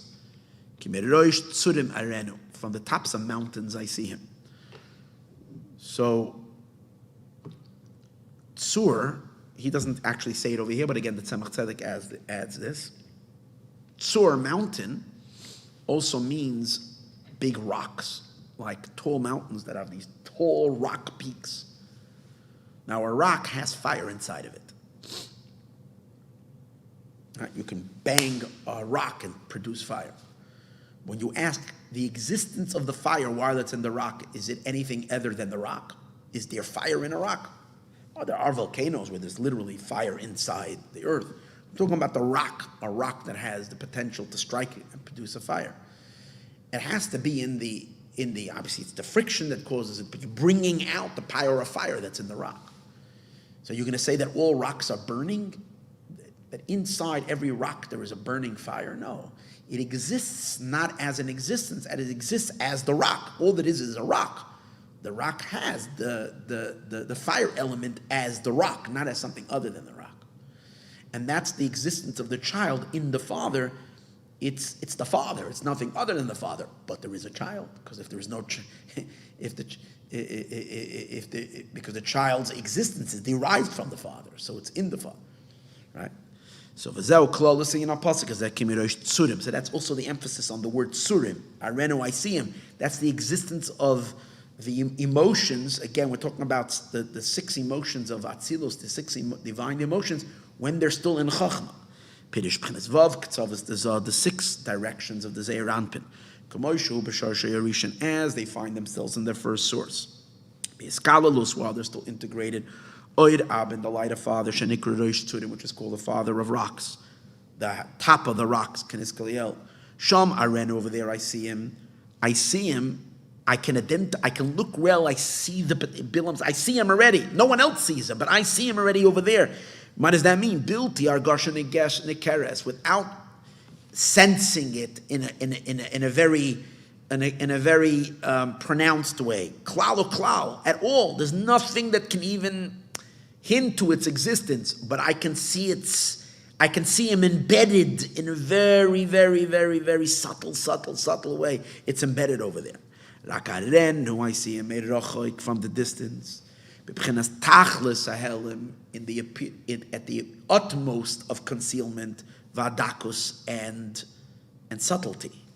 Ach migva'os, however, in the canyons, in the valleys, which is already the element of the feminine element in Bina, Ashurenu. Now, simply I would think Ashurenu means I see him up and close. In other words, now he has a far more pronounced existence. That would mean the word Ashurenu, seeing something at a much closer range. But he learns over here the word Ashurenu is more than that, not seeing it at a closer range, which means much more distinguished, but also comes to the word Ashurenu means I see his steps. Like we find, it says in Tehillim, Koinein Ashurai, you prepare, you direct my footsteps. So Ashur is a step, which that means is that the child that we're talking about over here, this potential, is already beginning to step out. In other words, even though it's still in the mother, it's ready to leave.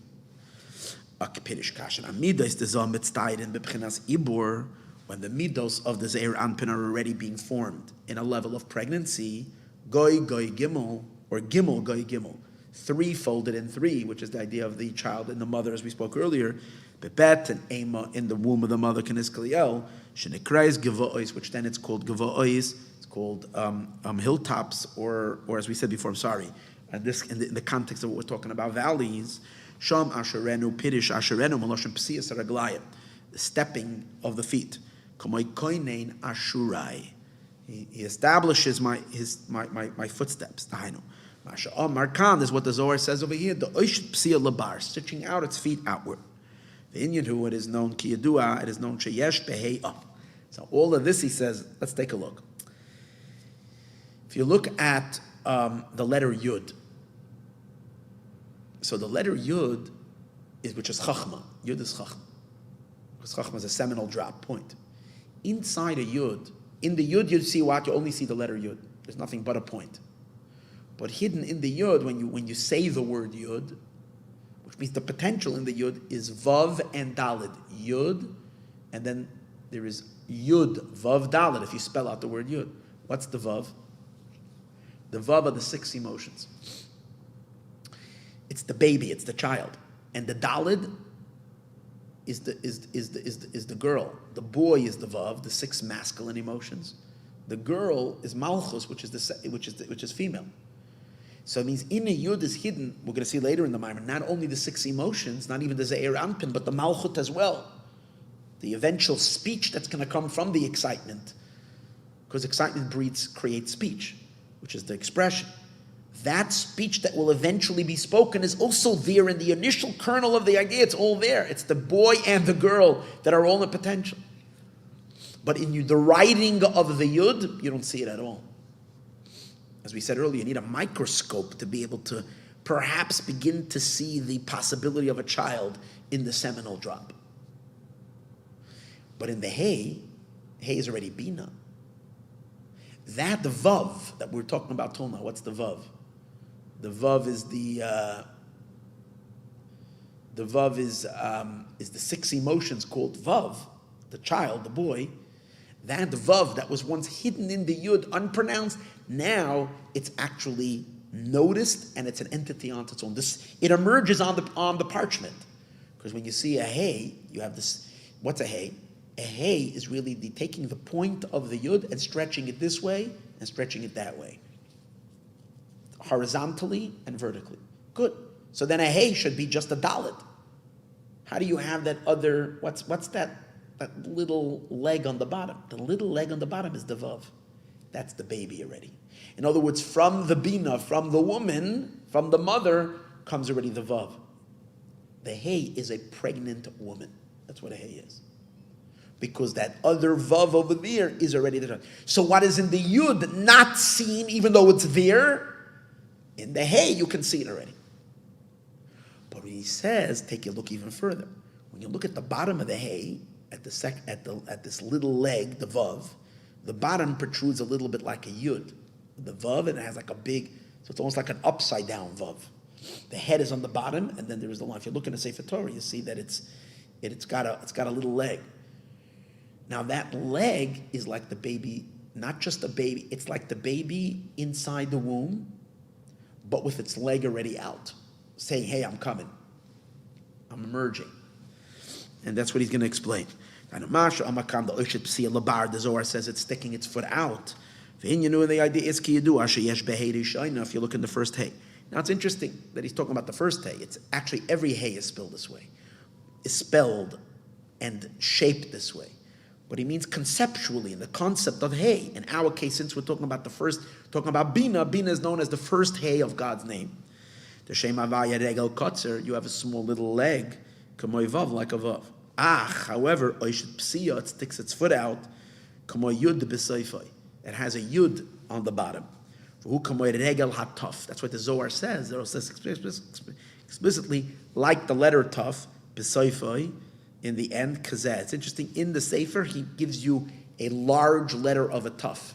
If you look at a Taf, at the bottom there is a Vav, on the left side of the Taf, and then it's like with it's wearing a big boot sticking out that way, outside of the space of the letter. And that means it's going out. The very end, it's sticking out its foot outward. So it is in the first Hey of again, this you see it in every Hey. There's no difference in how you write the first Hey of the Yud Kei Vav Kei, but it applies also to the Hey of God's name. Because the image of the Hey itself, the Hey itself, the top ceiling of the Hey, the horizontal part of the Hey, and the vertical part, that's the Bina itself. What's the left leg? Which is called the broadening out of something, the expansion of the river. It's taking the point and expanding it. Like we said before, it's taking the spring and making it into a river. But the little leg, that's the fetus, that's the Bina being pregnant, that's Bina when Bina is called Tavuna, that's when it's a Hey.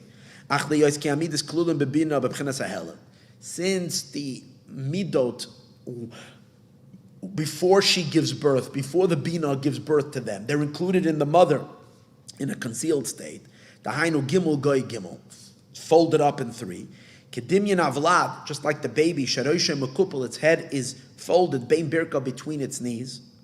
The Alkain, and all you see, as mentioned, remember earlier, all you see really is the feet.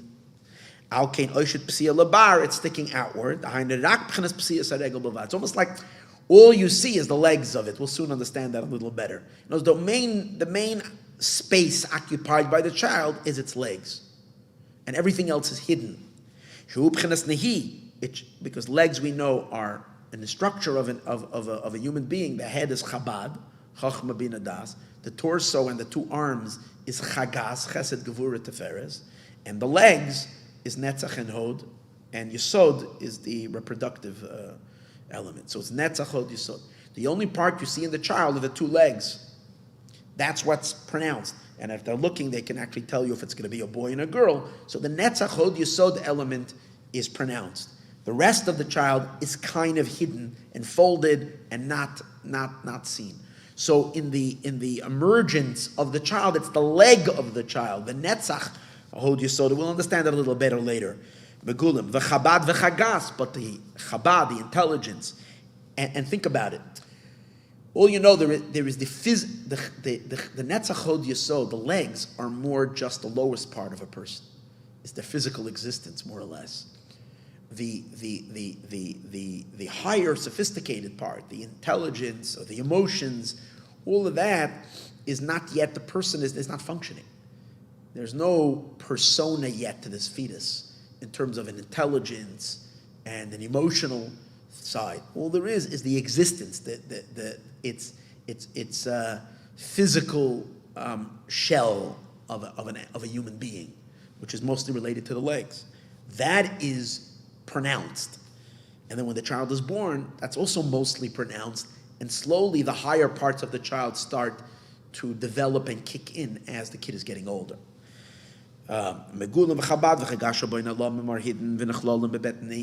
still included in the womb of the mother.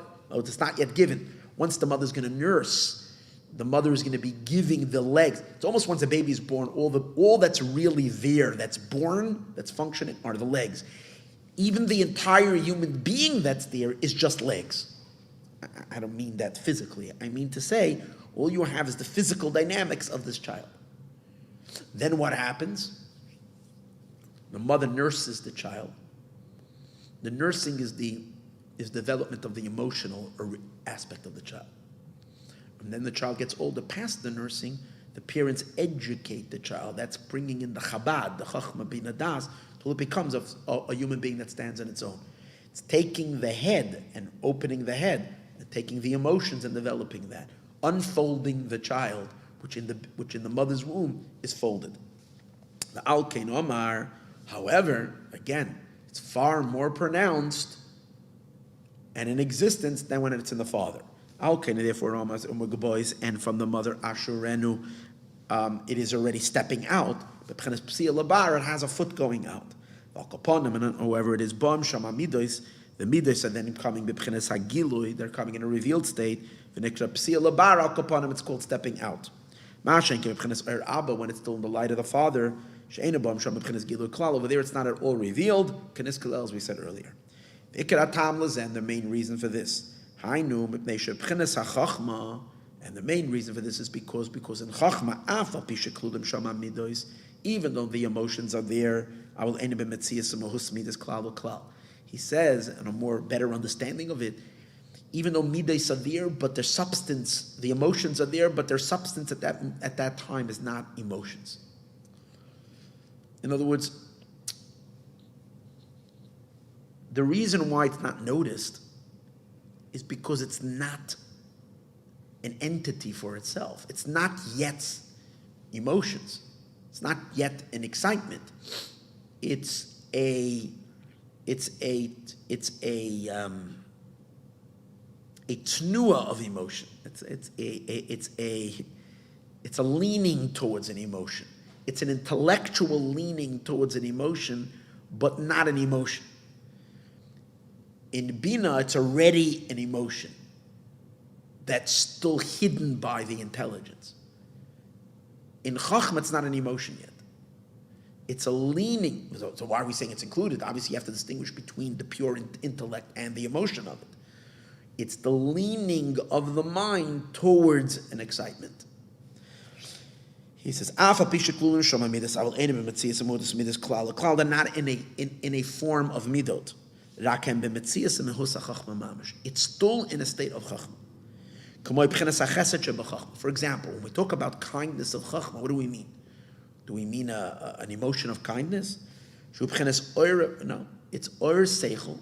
It's the light of intelligence that has a leaning towards kindness. There are people whose intelligence is a kind intelligence. That means that whenever they'll look at things, they'll have brilliant understandings, but it will always be kind. it will be favorable. For instance, they're very, very non-judgmental.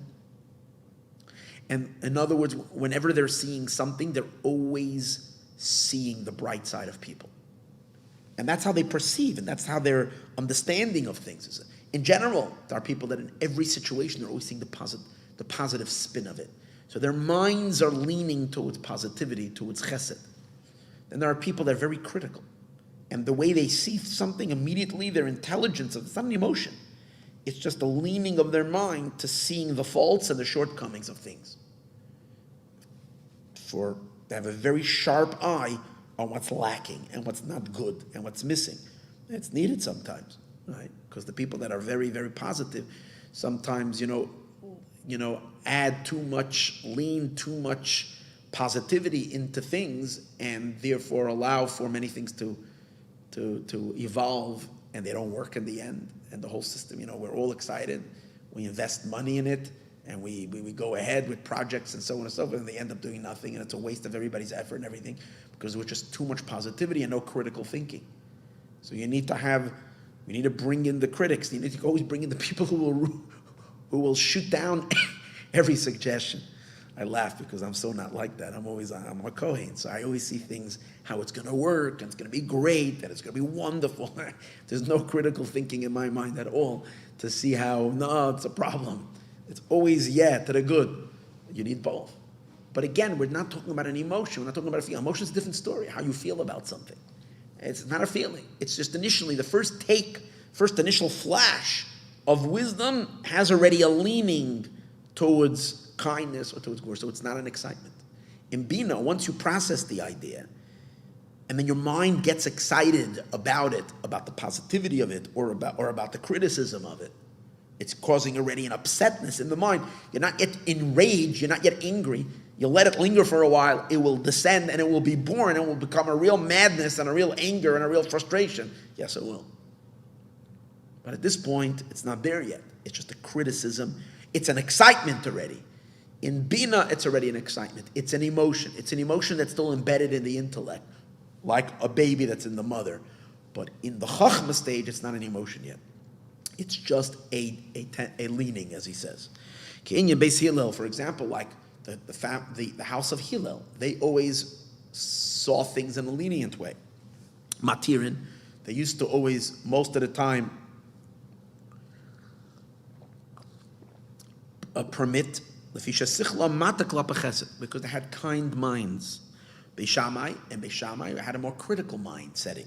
It says because their souls are rooted in din, so their minds perceive that way, leaning towards judgment. These are people that would be lawyers or defenders, and these were people that would be prosecutors. That's the way they see everything, to find defense or to find guilt. At this point, it's pure seichel, it's pure intellect. It's not an emotion. There is a seichel that is leaning toward kindness. Seichel shel din, and there is a seichel, there is an intelligence that's leaning towards judgment. And if so, even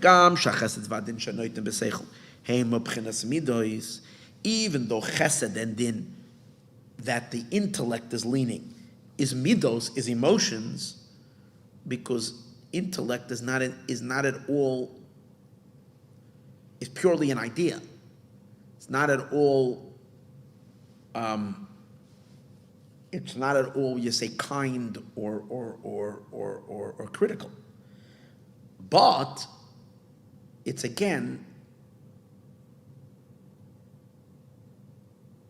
but it's not in the image or in the state of an emotion yet. It's still in a state of pure intellect. Once, however, it's being absorbed or included in the grasping of bina. Over there, they're sensed as real midot. Like to get excited in love, based on reason, and intelligence, shamasik, that one understands. The gamshas pilot says even though that too is taking place in the brain, It's already an existence of an emotion. There's an excitement. It's still embedded in the mind, as we said earlier. Therefore, when the Zohar speaks about Chachma, by the 6 emotions of the Father, it says, Arenu, I see it. It's still, the word that he uses to describe the midah is Arenu, I see him, but Riyah, seeing, is still Chachma. Chachma is called seeing. So the midah is in a state of Riyah, it's still in a very elevated state of Chachma, because the Chachma and the midah are not separated, because the midot, while they're in Chachma, are Chachma, not midas. But in the midas of Bina, it's 2 separate things. Mother and baby are 2 separate things. So the excitement in the mind, there is the intellect, and there is the consequential excitement that comes from it.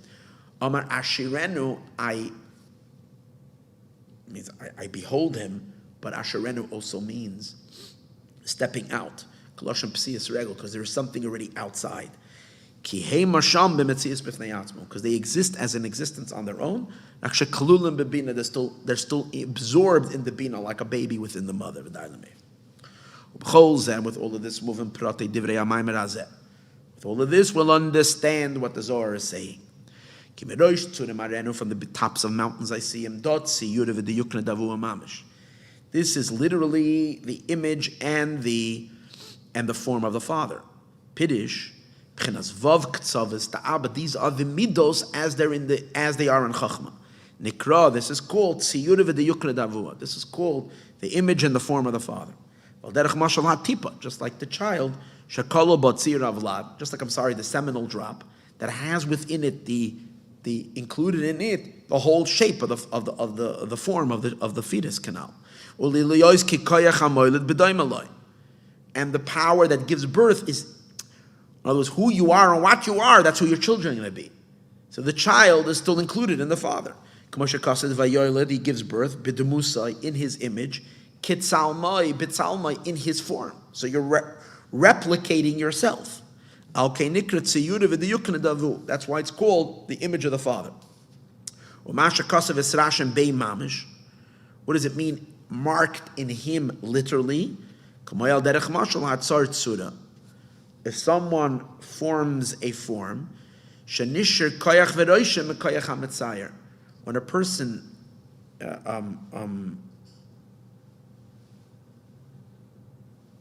marks or draws a picture, the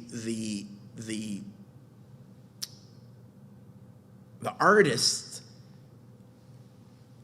imprints of themselves in the picture that they're putting in. So too, when the father is drawing a child, because he's going to create a child, he's imprinting himself in that child. V'zeu pidish Mei'rosh Tzurm al shem koyach hatzir. That's why it also uses the word Tzurm. Before I said Tzurm means rock. Tzurm also comes from the word Tzior. Tzior means the beginning of the Tzior means the artistry, the picture of it, the drawing. These are the midas while they're included in Chachma, as we said before. But when it's passed on to Bina, this is already taking a drawing and making a copy of the drawing in the sense. As the sages say regarding, even though she's taking the drop of the father and making the child from that, but it's like taking already a design and furthering that design, or like further imprinting it, or further, in this case, solidifying it and bringing it out much stronger. So this is what the sages say regarding a fetus and the mother, that who is an artist like God, who can do, who can design art inside when something is hidden inside. In other words, a person usually needs the canvas in front of them. if I have a canvas in a locked box, I can't stand outside and draw it. And God yet draws out every single child while it's hidden inside the mother's womb. So this is what the sages say about God, who makes a tzura inside a tzura. But the deeper meaning, as he explains over here, is that there is already an image. That's the image that the Father gave. But the Father is very, very subtle. Then the mother takes it and makes an image from the image, a copy of the copy. The forming of the child in the mother's womb, that becomes formed from the first form, that is in the drop of the Father. Is just like a physical seminal drop, in which the child is being formed, from this potential, in the womb of the mother, kol tes chadashim, all the 9 months, as we said earlier. And this is what the Zohar means, kiven davis b'mas the ima, since when it comes into the womb of the mother, mesitra dilah itmatach, in her side is when it gets drawn out.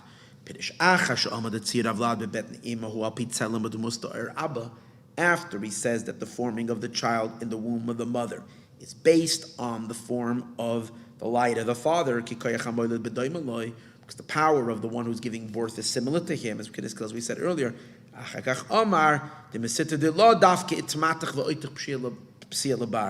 From her side, it gets developed and starts to becoming an entity on its own. Because from the father's level still, everything is still in a very concealed, unpronounced state. Only from the side of Bina, when it sits there in the mother's womb, it starts becoming far more sensed and identified as an existence, as something. Over there it sticks its leg out, at least on the level of Netzachot Yesod, like we discussed earlier, it's emerging. Its head is folded. Because Bina is called something. Morgish legaba chachma. The way it works is like this. We're going to see soon. He explains it even more that way. Since Bina herself is a something of understanding, so when she takes versus chachma, that's still a nothingness. Chachma itself is koachma, the power of nothing, and Bina is the power of something, taking the idea from chachma and defining it.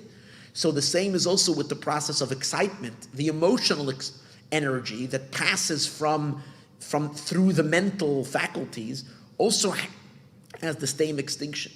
Since Chachma is characterized through its bittul of it not being something, so the emotional energy of the emotional potential while it is in Chachma is exactly that. It's potential.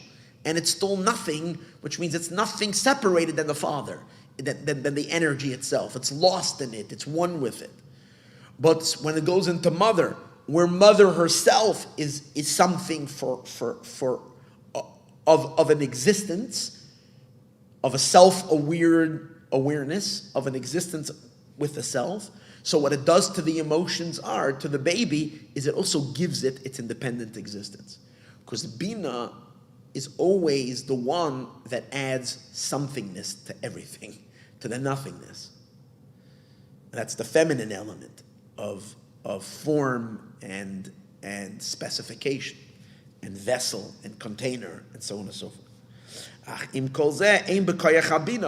But notwithstanding that, Bina only has, her whole power is she's a recipient, which means she's not originating anything. She can only bring out and further develop and give identity and beingness to whatever was hidden in potential from the light of the Father. Like it says, and it's what I mentioned to you, that it will bring something from the parsha. Isha ki tazriya, a woman that gives birth. V'yolda, what is she giving birth? Zohar, a male. Now it's not always going to be a boy; it can be a girl too. But the idea over here, when it says v'yolda Zohar, it mentions only the boy. Is just the idea that she's giving birth. She's producing a further production of something that she received from the male. Zohar dafka b'doim aloi similar to him. Even if it's a girl, it's also similar to him. But the idea is she's not originating. She's just further developing into existence and into being the non-existent potential. She forms it in a more felt and sensed way. Elokeinu is actually Bina. Havaya is Chachma, Elokeinu is Bina. So Ein Tzir, there's nobody that can form like Elokeinu, like Bina. V'dailamev. Well, the Havin calls that to understand all of this. B'toisves beer, with added explanation. Hine me b'sari echsa, for my flesh I will see. B'yois yedu, it is known, shekasher adam mamtzi eze seichel v'svara, when a person brings forth any type of a seichel, any type of an idea, when any new concept emerges, it comes in a manner of descent, from above one's intelligence, boom. And at this point, this new concept, that has now fallen into his mind, at this point, it doesn't have much of a spatial existence. It's just a point. It doesn't have any expansion yet. Understand to the length, to the width. That you're understanding something. It's just pure energy. It emerges as one shot. Like a powerful flash of lightning comes out of the sky. Bang. A flash of lightning is just a potential energy. If it catches on, God forbid, a forest fire, then that has been grounded and turned into something huge. Or if you grab that lightning and you turn it into electricity, and you power something, it's given it some form. Otherwise, it's just a potential. It's like it emerged like a lightning. His arrows. Chetz the chachma. That's chetz. That's the arrows of chachma. Chachma is like an arrow, a shooting arrow. That's called the drop of the father. It's like from the example of the father's physical contribution. And then this comes into the left side of the brain, as we discussed earlier, and it becomes basaga de bina kidu, as it expands in the understanding of bina. Now, since the nekuda of chachma is in its epitome of concealment, but this is the idea that I said earlier. Since chachma on its own, for itself, is a very hidden, has no shape and form, so to the potential excitement that comes from it, its baby is also a unpronounced existence. Hem betachlis hahelem is in a concealed state, beli metzias murgeshes kla, without a sensed existence. It's the substance of intellect. As we said before, it's still intellect. It's an energy that can't be defined as an emotion. It's still called just intellect. And even in the intellect, you can't separate it as this is the emotional of the intellect or the intellect. All you have is, it's very hidden. It's very subtle. If you really, really analyze it, you can see that there's a leaning over here towards kindness. Because if it's purely kindness, then you're going to say right away, you're biased. You're not giving me what's intellect. Intellect is objective. If it's sometimes people think they have objectivity, and it's really subjective completely. What people believe is a mental or a rational argument could be a pure emotional argument. But we're talking, when we say Beis Shammai and Beis Hillel, we're arguing that Beis Hillel used to be lenient and Beis Shammai used to be strict. God forbid to say that this wasn't truth. Beis Hillel was saying a true idea, a true understanding. They weren't leaning, they didn't want to be kind or want to be strict. They had a pure objective understanding. It had a subtle leaning because their souls are plugged into the energy of kindness. So their intellect has a certain bending, even though it's intellect. That's what I'm saying. It's objective truth, but it has a slant towards the right and Beishamai towards the left, but it's intellect. And that's what we're saying. You can't see an emotion over here. You can't even call it an emotion. And it's still an element of intelligence, of mind. And even the leaning is so subtle. But once it comes into Bina, since Bina on its own, even in the mental state, even in the state of intelligence, it's to take the idea and make the idea have far more of a substance of somethingness. As we said before, you stretch it out, you bring forth all of its consequences and all of its details and all of its ramifications and all that until you have a very strongly identifiable picture of what it is that you're dealing with. So also the excitement, the emotional ramifications are also more pronounced. More stated, as we said earlier, it's only that it's still concealed and hidden in the seichel of bina, as we said earlier.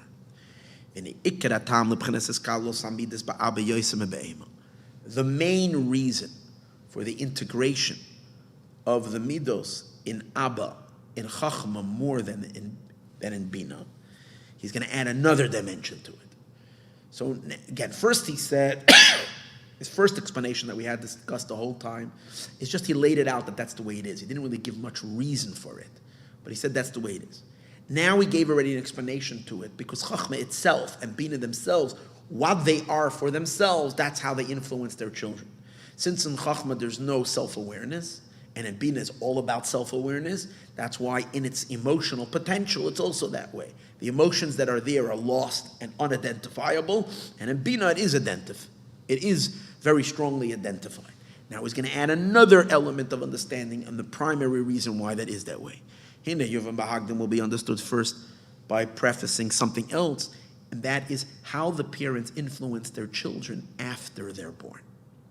How the Chachma and Bina have an influence on their children after. By analyzing this influence of the powers of Chachma, father and mother, in the emotions after the emotions are born, then we'll also understand the state of the emotions in the pre-birth state. He's going to do a certain comparative analysis between the latter influence of Chachma and Bina on the emotions, and to see the relationship of the emotions of how the parents influence the children after they're born, and then we'll understand how in the pre-birth also they're different. And that's what he's going to explain. And basically what he's going to explain is that, as we said earlier, there's 3 stages in a child. There is the baby born right away, just the fact that there is a child. There is the nursing stage of the mother, and then there is the education stage. Now, education is father and mother, but the primary obligation to educate a child is on the father. As we know, the mitzvah of teaching Torah is on the father. So the way he's going to see it is the nursing stage is mother's influence. That's mainly an emotional development of the child. And the Chabad bringing into the child is more of a father influence. Now it's interesting, he's not talking about parenting, but obviously if you understand this really well, this can be applied an understanding of the methods and ideas of regarding of the different roles of father and mother regarding to educating their children, directing their children. Hine, Yuvan will understand the Hagdim in Yibchenas Ibor, the idea of pregnancy, Yanika, and then nursing stage, Umoichin, and then in Kabbalah there's 3 stages to a human being, or to any spiritual entity, any phenomenon. There's a stage of fetus stage, it's called Ibor, pregnancy.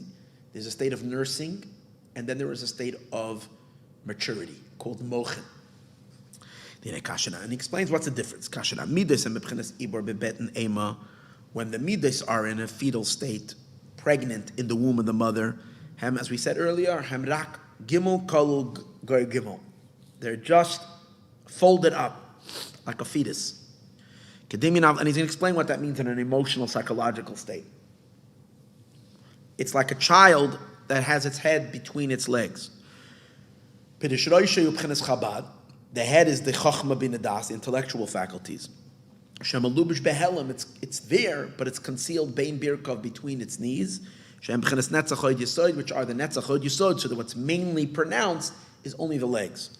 What's only seen is only the Netzach Hod Yesod. Biurei Dvarim, the explanation of the matter is as follows. He's explained about emotions in every human being.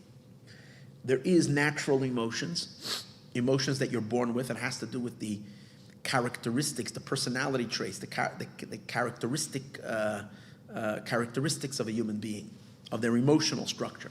There are people that are very loving and giving and sharing. Even as the little children, they're very big philanthropists. In their classroom with little kids in kindergarten, they're very philanthropists. They're handing out candies to everybody. Then there are those that are very miserly, that keep everything for themselves. And if you trace these kids and you watch them grow old, or without major interference between the educators, this person will end up being a very, very good, giving, meaning a very sharing individual. Now, what's going to be in their life if this person will end up being very wealthy and will be able to give us a different story. But in general, the character of person is going to be a very sharing and giving person. The other one is always going to be very rigid and very uptight. So what's small is going to become big. But these are all natural emotions. Born, which doesn't have much say of the intellect. It's just the born characteristics, personality traits. Now, once the mind starts kicking in and you have an understanding, so this child who likes giving is going to get an understanding to his giving. He's going to have a mental understanding of why it's important to give. And whatever that inspiration is going to be, but that's going to energize their giving. It was whatever they have been giving that was just instinctive is now going to start becoming more motivated by an understanding. And usually people, the way they are, personalities are instinctively, they will support that by a set of logic that could be applied to add energy and to fuel. Because people don't like to be uncomfortable and therefore believe that I have to change my characteristics, my personality traits. First thing is to appreciate your character traits and get guidance of the mind on how to use them appropriately. Now the mind does do that. The mind adds insight, and by adding insight, it adds energy and intensification. So the instinctive givingness of the kind child will become informed by the intelligence and become more intensified. That's called, is going to explain, that's called nursing. That's not yet called, because nursing is also adding intelligence to the pure emotion. But that's called minor. That's still called minor, moichen de katnos. It's called still constricted intelligence. The greater intelligence, as he explains over here, is when a child grows up and becomes very, very mature.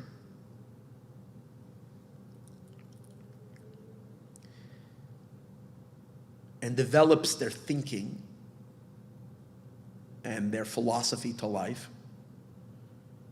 And they don't neglect their mind. They read and study and develop and expand. And their mind becomes, the way they understand and see things, becomes very, very, very, very developed. That will cause the next stage of the emotions.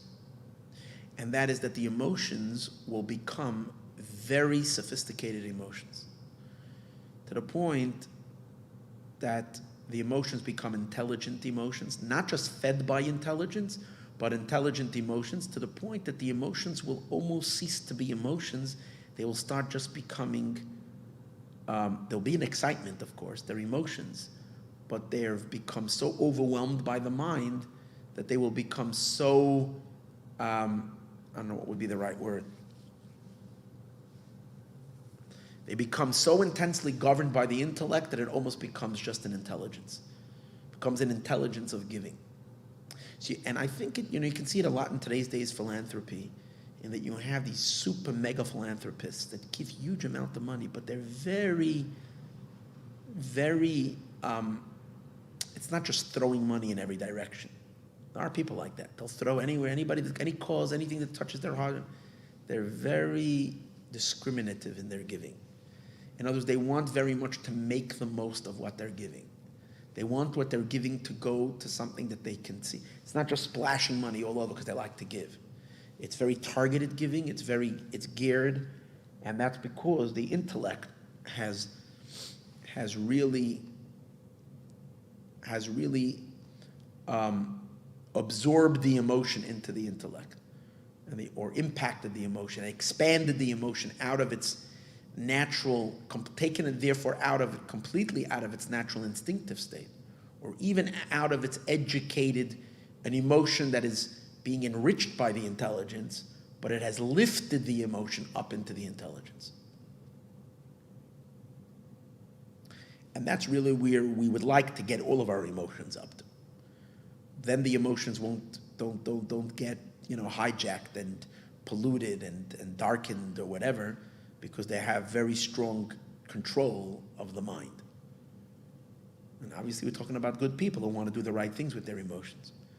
And their mind is a good mind, a holy mind, a correct mind, and a true intelligence. So it stops being an emotional giving. It starts becoming a very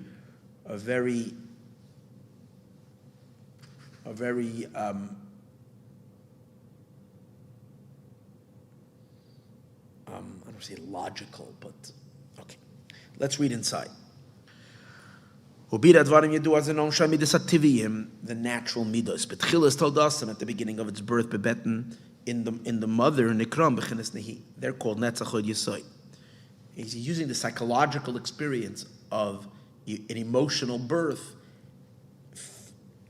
and it's using just terminology of a physical birth.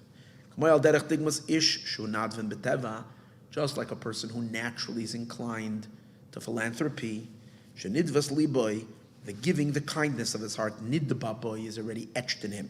From the very beginning of his birth, bebeten in his womb, comes out, he's born, a kind baby has been born. Then after he's born, his emotions are developed, they grow. Hativiyim, his instinctive emotions. You lend the mind to it, vatam, and the intelligence and the reason, that is enclosed in him, barchava v'hispashtus, with an expansion and a broadening and an expansion. Yisera, much more, much more than the instinctive inclination to give. In other words, when a person gets an understanding and appreciation of how much good comes out of their giving, it will push them to give more than what their natural feeling to give is promoting. We see it literally. Now there are people who, in order to give, must have rational and reason. That's because naturally, instinctively, they don't want to give. Once they appreciate the importance of it, then it's a mitzvah, it's this or that, that's what pushes them out of their comfort zone to do it. That's phenomenal. But then you have people who are naturally like to give, yet even them, when you have a reason, and let's say they learned a mimer, they learned something, and it discusses the awesomeness of tzedakah and what it accomplishes, and so on and so forth, it suddenly now gives them this extra energy and infusion, and they'll want to give so much more. Based on the understanding and reason in the giving away, they will give far more, more than their natural inclination to give. Nimtza comes out, that's called nursing. The natural emotion, which are just the legs, as we spoke in the Netzachod Yisod, the emotions, just the actual tendency to give, or the tendency, the opposite of whatever it is now fueled. Nimtza comes out and is gadlov and nisrachva. It was expanded and it was broadened. V'nispashta, and it was spread. Midas pazrinusai, this emotion of giving. Har beyoser, much more al pi aseichel, based on their intellect. Because the seichel that's enclosed in the midah, is expanding and making it grow much, much more. And as it's seen in a child, that is born, it's growing, and his midas are expanding, little by little,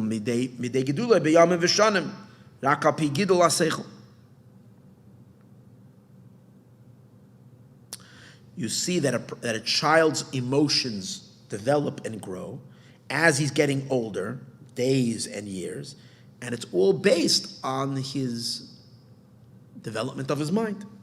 Like it says, according to one seichel, his mind is praised. And this is called the nursing mochen.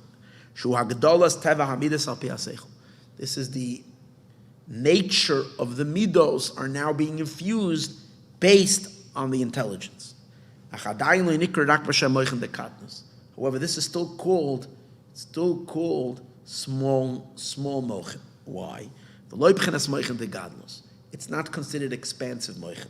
Because what's expansive mochen is when the intellect becomes such a factor that it lifts the emotions out of being emotions completely into the realm of the intelligence. That's called mochen de gadlus. Even though the natural emotions are growing al pi aseichel, based on the intelligence, the seichel is still concealed. What you see on the outside is still an emotion. It's just that you're wondering, why is this person suddenly writing checks that are larger than they usually give? So you find out that last week they heard a speech, they went to a shir, someone inspired their giving. So you understand that there is underneath this giving, there is an idea behind it. But that's not what you see. All you see is just a natural, instinctive giving. It's just now more energized. It's just like the natural giving. Inside of it, and hidden in its inner, behelim, and it concealed, ganos oira seichel. So the intellect is hidden in the midos. Hamagdila or machiva, that's now expanding it and broadening it. Kaniskal, as we said it earlier. Avladayin mohus mida, but the actual experience is still an emotion. Loy mohus seichel. It didn't turn into an intellect, into a seichel. An intelligence. It only became greater, as we said earlier. What does it mean, expansive mochen of the Ze'er Anpin? Again, this is all in the divine as well. The midos mishtanim get converted memohusam from what they were, from their substance, lemohus seichel mamish, to become literally seichel, become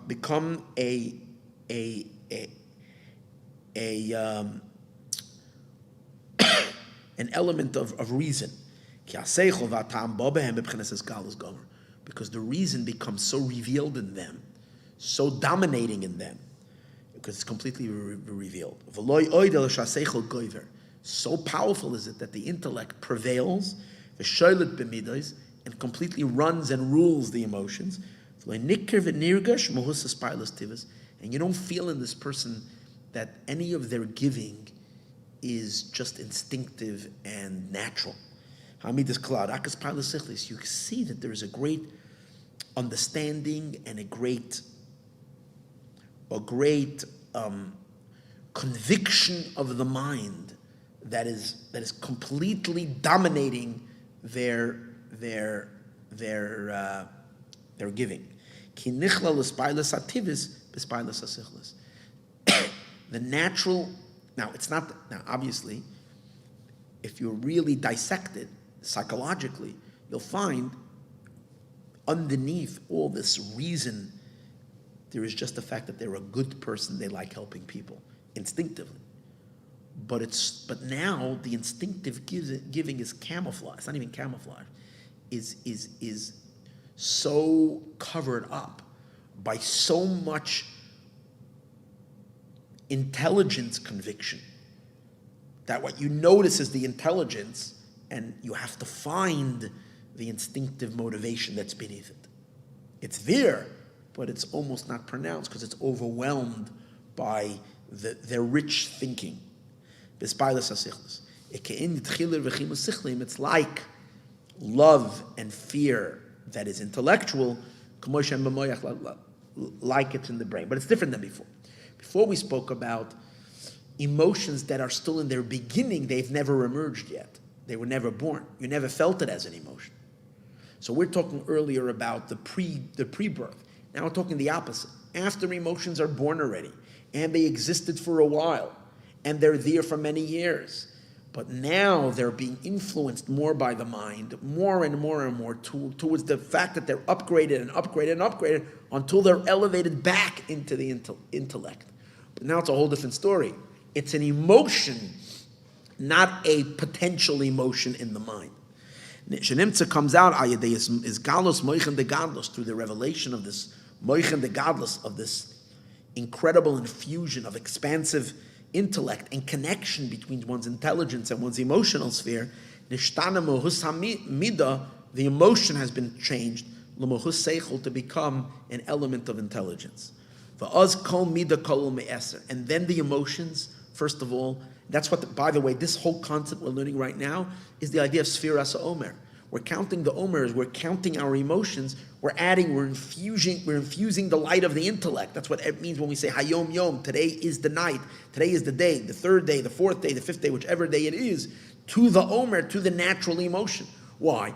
Because emotional energy, when they're just emotion, has no discrimination. And therefore it can go to good, it can go to bad. A person can have a powerful passion, and since the passion is just there, they love giving, they can give to the wrong places. Both money and attention, and their love can leak into horrible misusage of love, right? Because it's not. But when the emotion becomes so attached to the intellect, to the point it's not only governed by the intellect, but it becomes intellect. So where the mind doesn't, where the reason doesn't work, it doesn't make sense to give over here, they don't give. So the emotions are far more protected. And now this amazing thing applies to the powerful emotional forces that direct the universe. God created the world with his emotions. But when the emotions are just emotions, and there's just a natural giving to give, there can be powerful infusion of energy to the dark forces. Because God gives. If they appeal to him, they get as well. You need emotions that are guided by God's intelligence. And even with emotions that are guided by the intelligence, there's a difference if the emotion is still an emotion. It's just guided by the intelligence, it's just enriched by the intelligence, just intensified by the intelligence. Then they're still vulnerable for attack. They're still vulnerable for misuse. As opposed to when the intellect, when the reason, when the purpose, which is what is driving it all, is so domineering to the point that the emotions are completely integrated, absorbed in the intellect, and then there's no such a thing as a misusage of the funds, a misusage of where it's going. It's going exactly where it needs to go. It's much healthier. And that's the state of the world where we want it to be. Let's say when Moshiach comes. When the emotions are totally connected to the idea behind them. For whom mamish hepech b'chinas moichen de yanik. He says the state of moichen de gadlus of the is opposite of when the baby was in a fetus state. In the fetus state, all you saw was just an instinctive emotion. Hidden in it was the potential of the intellect, like the baby's head in the mind. The mind is not functional; it's hidden. It's there. Here is the total opposite. The intellect has so dominated that the instinctive emotion, the feet are hiding inside the head. Not the head is being blocked by the feet, but it's like the feet are being blocked by the head. What you see, it's almost like when you look at this human being, you see one big intelligence. Conviction, purpose, reason, purposeful something. That's what you sense. And the head is is extending all the way down to their feet, that even their toes is just like an extension of their head. That's a whole different experience. As a baby, the feet are swallowing the head. As this level of maturity, the head has swallowed the feet. That even the actions of the feet, which is the actual practical administrating of the emotions, of the giving, it's an intelligent giving. Over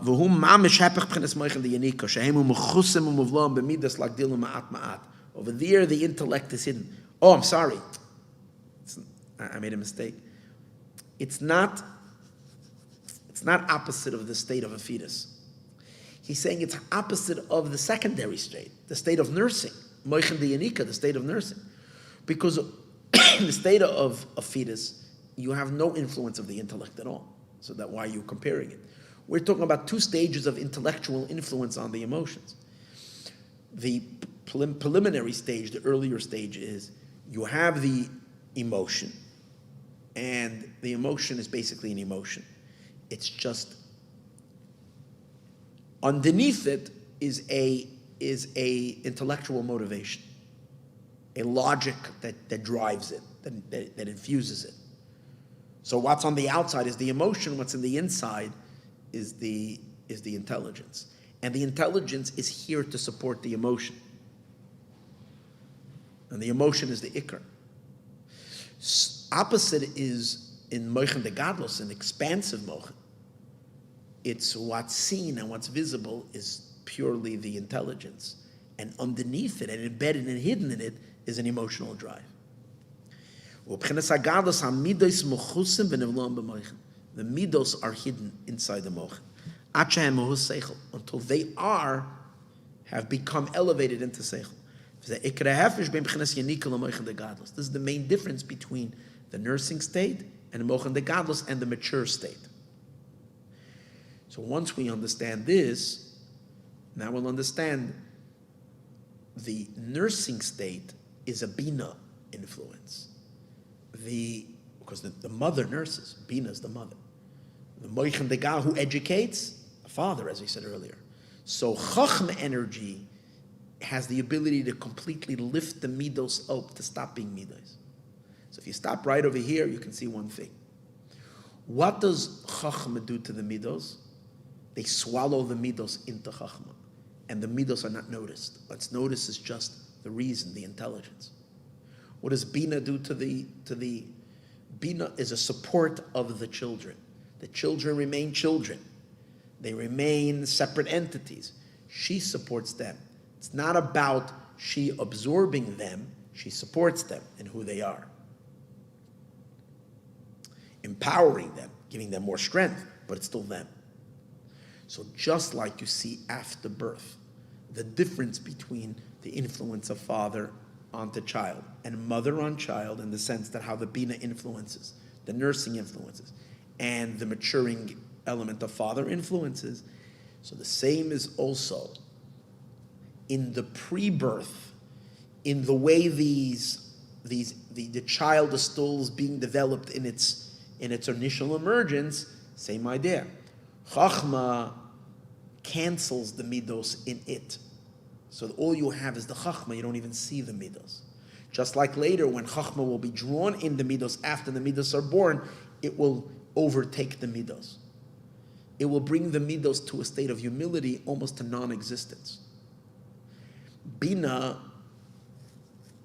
just like her influence is to nurse the child that's distinct and separated, just to empower it, so too when the midos are being born in the bina, the midos are midos. It's just that the intellect is fueling it. So you see the distinction, the same distinction.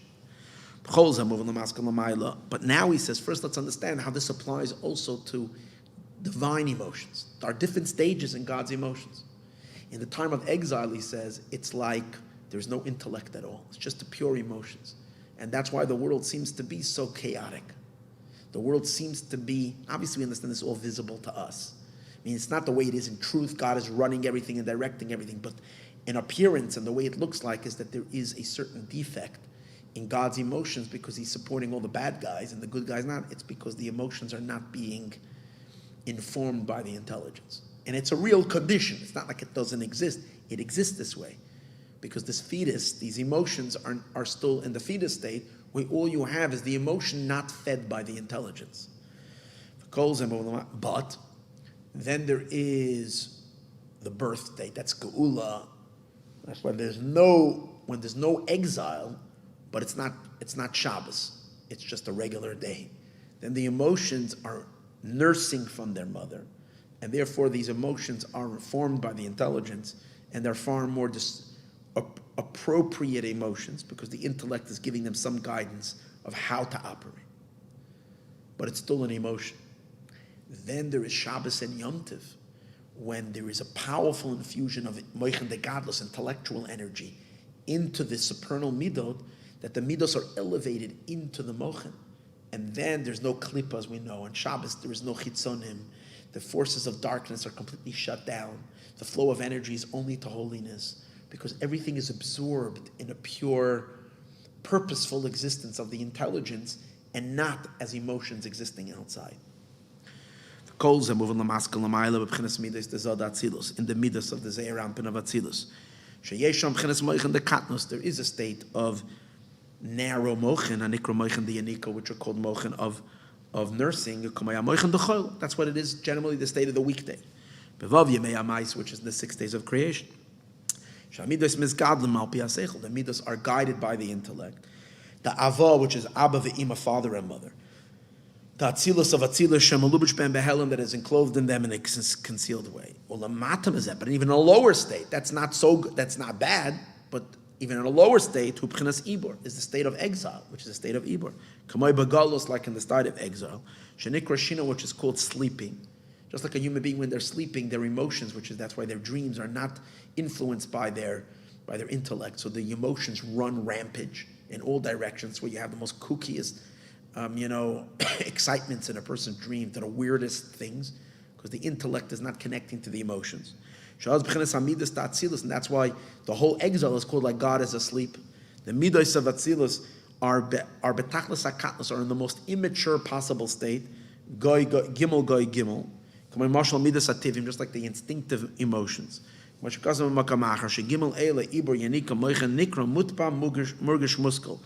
explained elsewhere that these are the 3 stages of mutpa. Mutpa means things the way they are natural. Murgish means things the way they are felt. That's already some development. And muskel means the way things are guided and become intelligent. Shabbos, which is the state of Shabbos. Uzman b'chinas moichen de gadlos. Shabbos is karasa. Shabbos kodesh is the energy of chachma. It's expansiveness of the mochen. And that's why all the midos become very integrated. Like we said earlier, and that's why the weeks of Sphira are called Sheva Shabbosos. You have to make the whole midah a Shabbos-dige midah.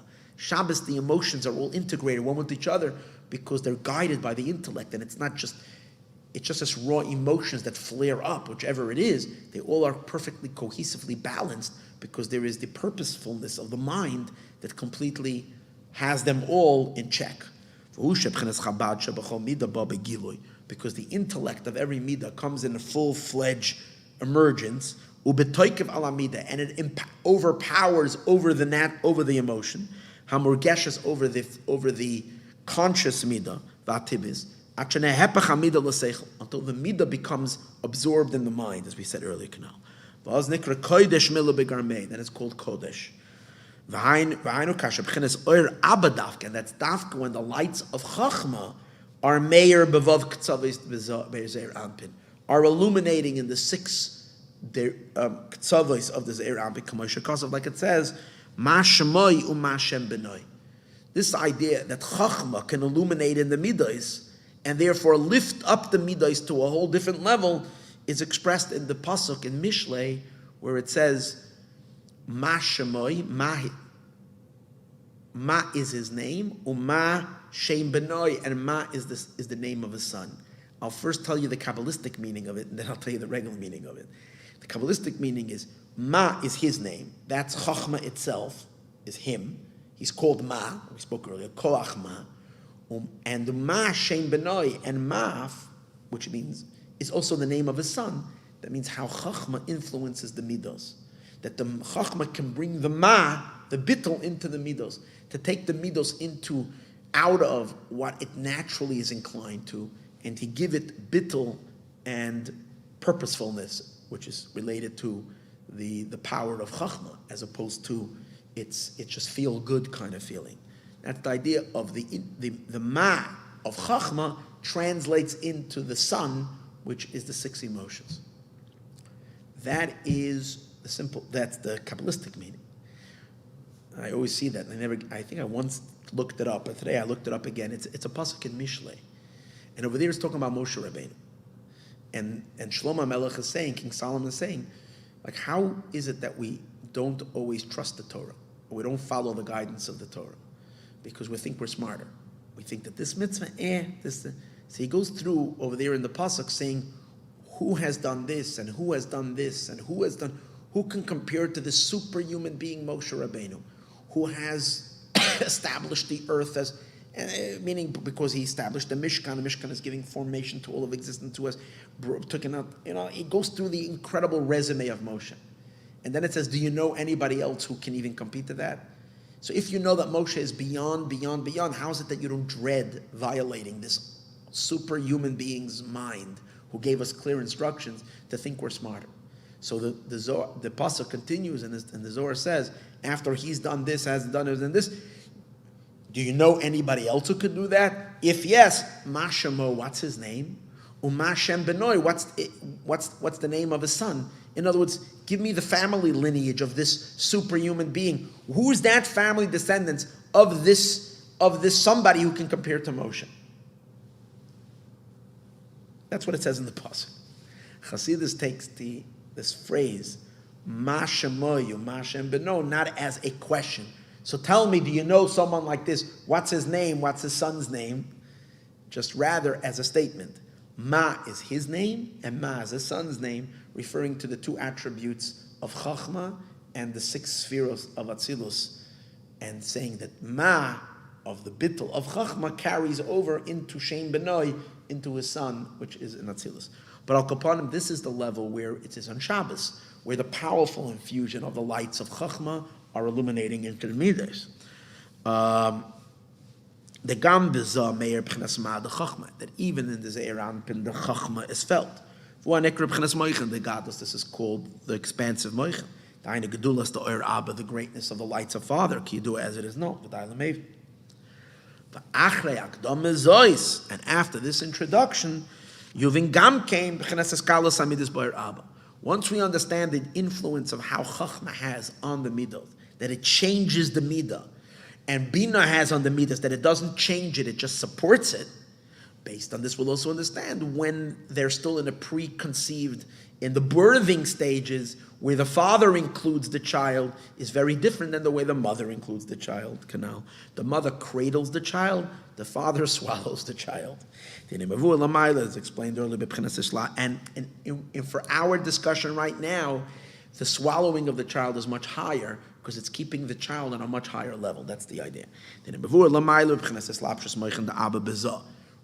Earlier, when it's been just explained right now, when the enclosement of the mochen of the father is in the Zeir Anpin, which this is called the maturing of the mind.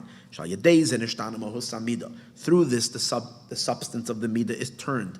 And literally it becomes intellect. The same will understand as the midas are included in the Father. Over there, they're completely different. Because when they are included in Chachma,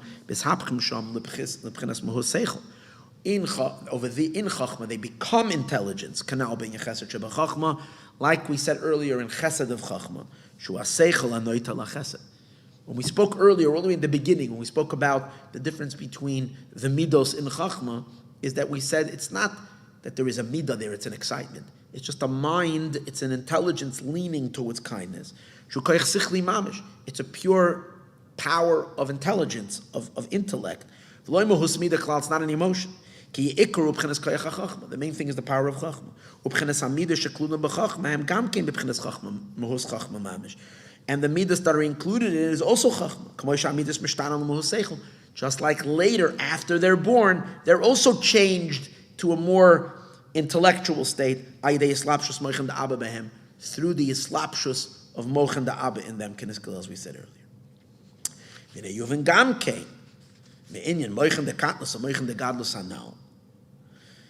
So from this mochen the katnus and mochen the gods will understand the dafka the b'chinas oyer abba, the dafka in the lights of the Father. Klulam amidas beiskalus gomer. The midas are completely included in a complete integration. Liyas b'muhus seichel, to be in a state of seichel. Avaloy ba'or ema, but that's not the way it is in the light of the mother. The b'yois amidas klulam b'bina, because when the midas are included in bina, einon mishtanim b'muhusam legamri. They're not changed. They're not mother. They're a mother carrying a child. They are in their natural state. They're being developed. Just like in the time of pregnancy. The baby eats what his mother eats, but the baby is still a baby. Because we explained earlier, the main difference between the mochen of nursing and the mochen of maturity. The state of nursing is about the baby. The baby's emotions that are now in existence just need expansion. And just like a baby that is nursing through the milk that he's nursing from his mom, its emotions are born hativim. Its natural emotions are born. For this personality of the child to be more pronounced. You're taking water. You're watering the tree. The water is giving something to the tree. No, it's taking the tree, giving it moisture, allowing the tree to expand. Mother giving milk to the child is taking the child and allowing the child to expand. Because of the moisture of the tree, of the water, but it's not like the water is giving content to the tree. The water is not giving content, it's not giving information to the tree. It's just moisturizing and allowing the tree to flourish. A mother nursing her baby is allowing the child, of whoever that child is, to flourish. And just like the tree is not essentially changing in this, it's just becoming more pronounced. The substance of the emotions, which are like that fetus, are not changing. Even when the intellect is nursing it, the substance of these emotions are not changing. It's only becoming more intensified. The giving that I wanted to give is now being more energized. I have more energy in the giving. I like the kindness as being more, there's more adrenaline in it. Bina is called the mother of the children. But the mochen of the mother, that it becomes enclosed in the midos, both be'ibor at the time of pregnancy, v'yanika, and at the time of nursing, does not have the effect of mahapachoisam, to flip them over, l'b'chines seichel, to become other like they are, to become intelligence. It's only that she expands them, umagdilam belvad, and expands them and broadens them. But the expansion of the lights of the Father, hamislapshem b'midos, that are enclosed in the midos, bismanak dolas, at the time when the father is educating the child, mishana hamidas, what education is supposed to do. Not just, it's supposed to, on the one hand, it's supposed to, yes, intensify and support, but also bring changes. Changes in what? That things should be operating from a far more intellectual conviction. Mishana hamidas memohusan, from their mohus, l'mohus seichel, for them to become, again, it doesn't mean that a person is going to change who the essential character of who they are. No, you want to keep that because that's who you are. That's what God created you. But you do want to have a purposefulness in all that you're doing, and not just a impulsiveness to it. Everything needs to be guided by a powerful direction of purpose and meaning. And that's what education is supposed to do eventually, is to change the natural impulsive human to a reflective human.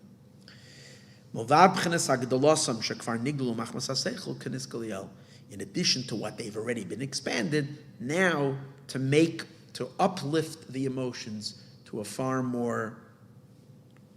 And this will be the difference between weekday and Shabbos and the weekday. The B'chol, spiritually in the cosmos, in the weekdays, in the weekdays, the Ze'er Anpin, the 6 emotions, are receiving only from their mother and not from father. And in Shabbos, Kodesh, the lights of Chachma. Kodesh is the level of Chachma. Meir Bizah Mebchenes Moichin da Abba. The Ze'er Anpin is influenced by Moichin da Abba, and therefore they're way above Kanal. So this will also explain at the root of the coming into existence of the Midas. As they are in their source, in father and mother that gives birth to them. That we have the same difference. When they're still included in the light of the Father, over there they are pure chachma, nothing other than that. But when they're later included in bina, their mahus has not changed to mahus of bina. They're only being supported and growing. Just like later in the nursing stage, it's the same thing. And this itself is the reason for why later, when they're engaging, the lights of the Father are engaged in the midas, it will do the same thing like it did to the baby in its pre-birth. Because the midas, when they were initially, before they were ever, when it's still in the parent, the child was so much more integrated in the father than it is in the mother. So too, later, when the father will engage the child, he will lift the child up to the level of father, in the sense that he will bring the intelligence into the natural emotions and change the emotions into an intelligence, almost. And the lights of mother that is illuminating in the midas, doesn't change them, just like she wasn't changing them when they were in her. In their root in the mother, because even when the midas were initially in the mother, they were never the mother, they were something distinct in the mother. So the father carries the child as part of him, the mother carries the child as a child.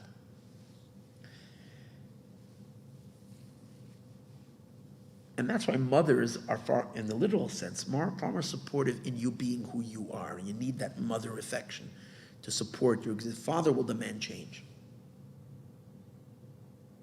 Obviously in a healthy way. I just want to learn one more paragraph. And this is just the introduction to what we're going to learn next week in how this impacting Malchus. Because just like it is in the Zeir Anpin, the same is also in Malchus. And the idea how this psychological, spiritual, intellectual discussion about emotions and midas lead into the birthing of Moshiach. And all those that are going to click on this share just because they see birth of Moshiach and expecting, to talk about some really cool stuff. I believe this is very cool, but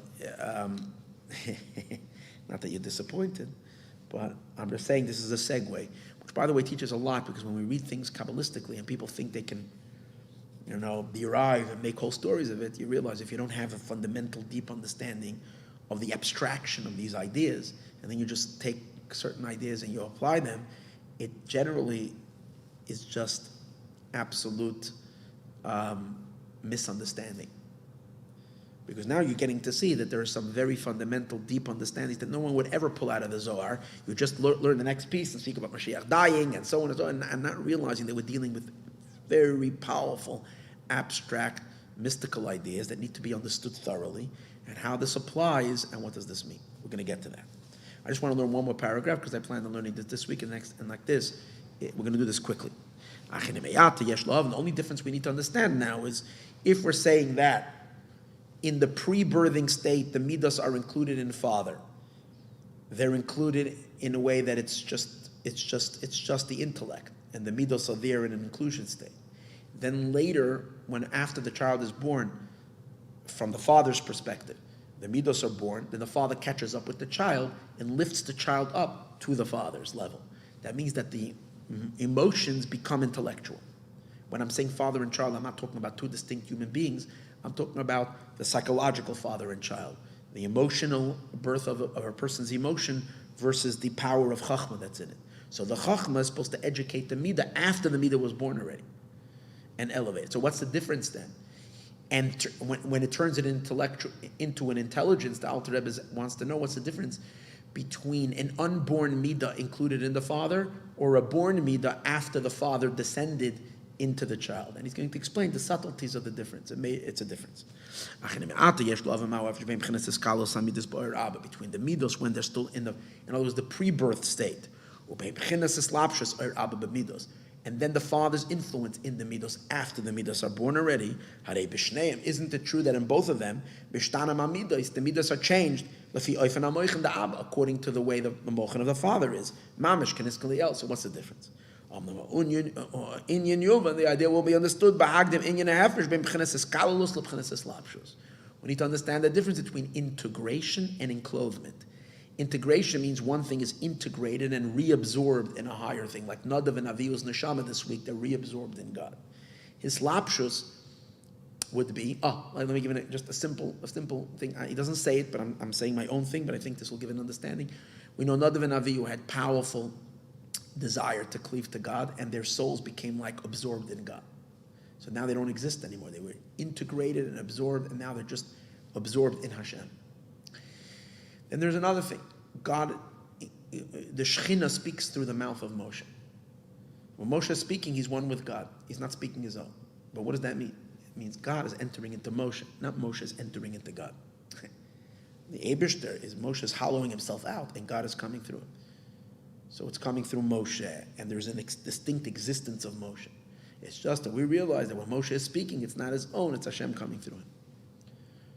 As opposed to Nadav and Avihu, who are sucked up into God, to the point that there's no more visible existence of them. So that's what he's explaining. The pre-midos, when it's still like, as we said before, Shammai's head is leaning towards Gevura, Hillel's head is leaning towards Gevura. There's no midos there. You don't see midas, you just see intellect. Versus when you have emotions that are born as a real emotion, as excitement. That was once a little baby that just had a independent of an emotions without any intelligence. Then you start adding the intelligence to the emotion until you influence the emotion so much that the emotions are now intellectual. They're emotions. But they're so purposeful and so directed as opposed to just raw energy. So it's very different. That's called enclothing. The emotions, the intellect have become so enclosed in the emotion that they have completely overtaken the emotion. But still an emotion overtaken by intellect, as opposed to a motion that has never been born yet. It's just pure intellect. It's just the potential emotion that's there. That's the idea. Then in Iskalus in Yanoi, the Iskalus, it's in Yanisha Nichlalu Batal, that it becomes absorbed and nullified. It's secondary to the main. Like we say, that in 200 there is 100. Yeah, when I say I have 200, I include 100. I can't see the 100 because all I see is the 200. But in the 200 there is 100. He gives an example. Like when you have an idea, a concept, and you're just sensing the concept. In there is words, but no one, unless you're paying attention to the fact that you have words, that you're speaking words, you don't even notice the words, you notice just the idea. So the letters are there, but they're lost in it. They're included in the power of the intelligence. It's not identified as an entity on its own, because they're secondary and bottle and nullified and included in the substance of the seichel. At the time that you're thinking deeply into a concept, that you don't even feel, you don't even hear that your mind is talking. You're just seeing it. Obviously, there are words there. You couldn't, because stream of consciousness is always with words, but the words are so overwhelmed with the power of the intellect that is literally,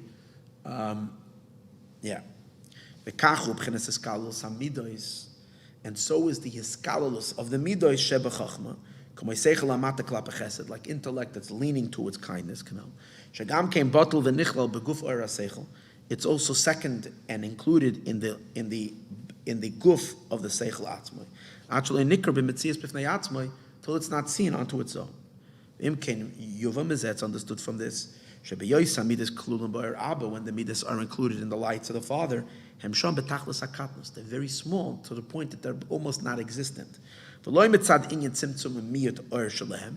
It's not because they're contracted, because at that point you don't even notice them. There is the seichel, and the midah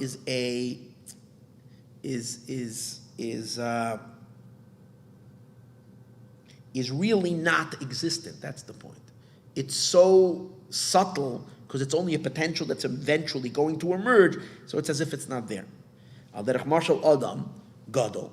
It's like a person who's a great person. Gam shegadolu be'enav, and he's actually big in his own eyes. It's very important. Batal was named Melech, but he's suddenly standing in front of the king. He's a nobody because he's really small. The Sar Gadol, or he stands in front of a great minister. V'nasa ki'elu einav b'mitzvah, as if he doesn't exist. So when the point over here is he becomes canceled. Midos, when they're in the seichel, are canceled because they're lost in something much bigger than them. As we said earlier, Nadav and Aviyu's neshama are lost in God. Midah, when they're in Chachma, the energy of Chachma is so much greater than the energy of Midas. So that's when you put the Midas into the Chachma, it's as if the Midas are not there. They're drowned, that's the point. They drown in the intellect. But once they were born already from the womb, they've been already developed from the lights of the mother. That means they've already matured, they've already nursed, as we said, Bismana Yanika, in the time of nursing, cold circle, whatever they're needed. But the emotions become very, very expanded and to a full entity. The midas are very strongly existing. But when you add so much intellect, the illumination of the lights of the Abba of Father is very intense. And even though the seichel has such influence in them, until their substance changes to become more intellect-like than emotion-like, there's still something. It's a strong emotion. It's dominated by a powerful infusion of intellect. And we're not dealing over here with an integration. Because the idea of an enclosement, the intellect is enclosed in the midah, and he come to conduct them. That the midah, the emotion, should be fully dominated and controlled by the seichel. But the emotion is still a visible emotion. To the point that the excitement of the mind joins together in mispilus amidus with the excitement of the emotion. They join together to become one. Like we said earlier, like God's inspiration joins with Moshe Rabbeinu's soul and with his words to become one. It's not like the midas have become completely non-existent legaba seichel to the seichel.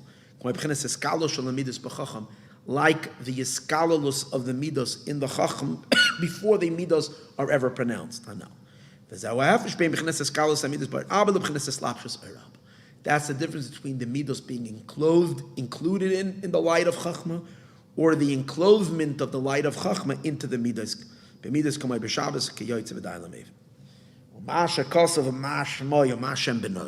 And this that it says in the pasuk we said earlier, Ma is his name and Ma is his son's name, implying the connection of chachma and midos. The Ze'er Ampin is called son, the midos, and chachma is called father. The Yedua, the Pirish Ma Shemo is the Ma da Abba. The Ma is his name is the Ma of the father. Shemeir Bizah, that is illuminating in Ze'er Ampin Shenikra Benoi. In which level is it understood? In a level of integration or in a level of enclosement? He says both. It includes both in when Ze'er Anpin is included in father. or whether the islapshus of chachma is in the midos. So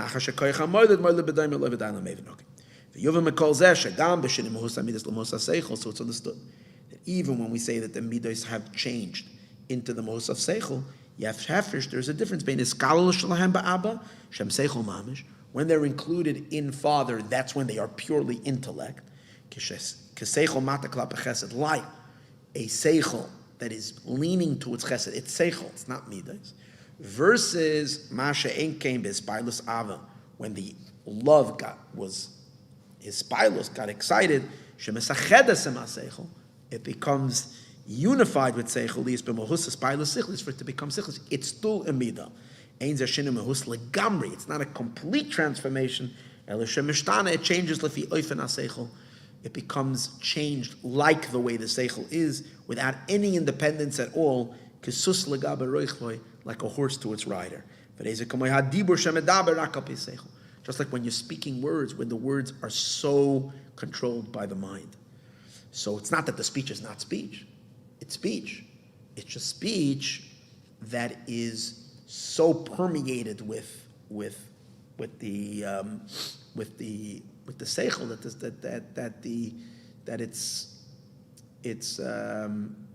it has no independent existence. Okay. Let's just do this last. I'm sorry, one more little tiny paragraph. So he just takes it back to the Zohar. Let's take a look back into the Zohar and we'll understand it better. This that it says in the Zohar, that Rosh Tzurm, the heads of mountains, I see him. That's the image of the Father that's marked on him. That's the integration of the six spheroids in the Father. Again, now we're not talking about islapshus. We're talking about before it's born, the first case. Over there it's completely changed. The midos l'mahus seichel. There it's pure seichel, the chachma mamish, literally intellect. That the image of Father is mamish in the midas, because the midas are here seichel. Because they're so small, over there they have no existence but the chachma. That's why it's considered just a little marking. But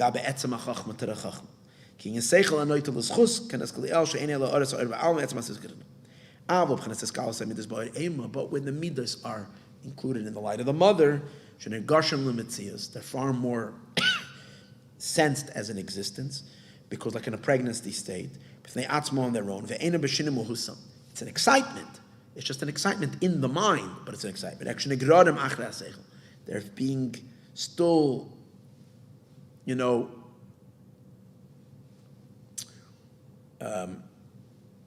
fed and attached to the intellect.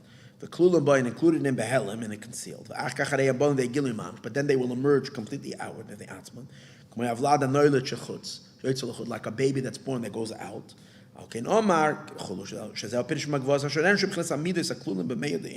That's the meaning from the valleys I see him, but also Arenu, it steps out.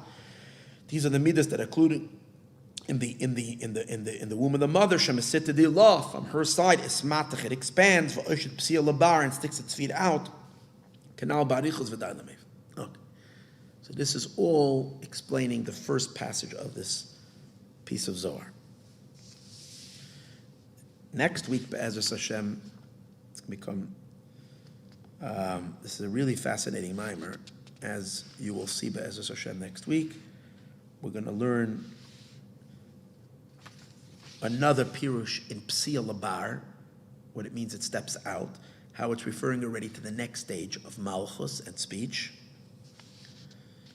And then it's going to explain the two meanings of a Giva Ois, with a Vav and without a Vav, and the two Mesiftas that we spoke about earlier, the Mesifta de Li'ela, the higher Mesifta, and Mesifta de Rakia, and the Mesifta of the firmament.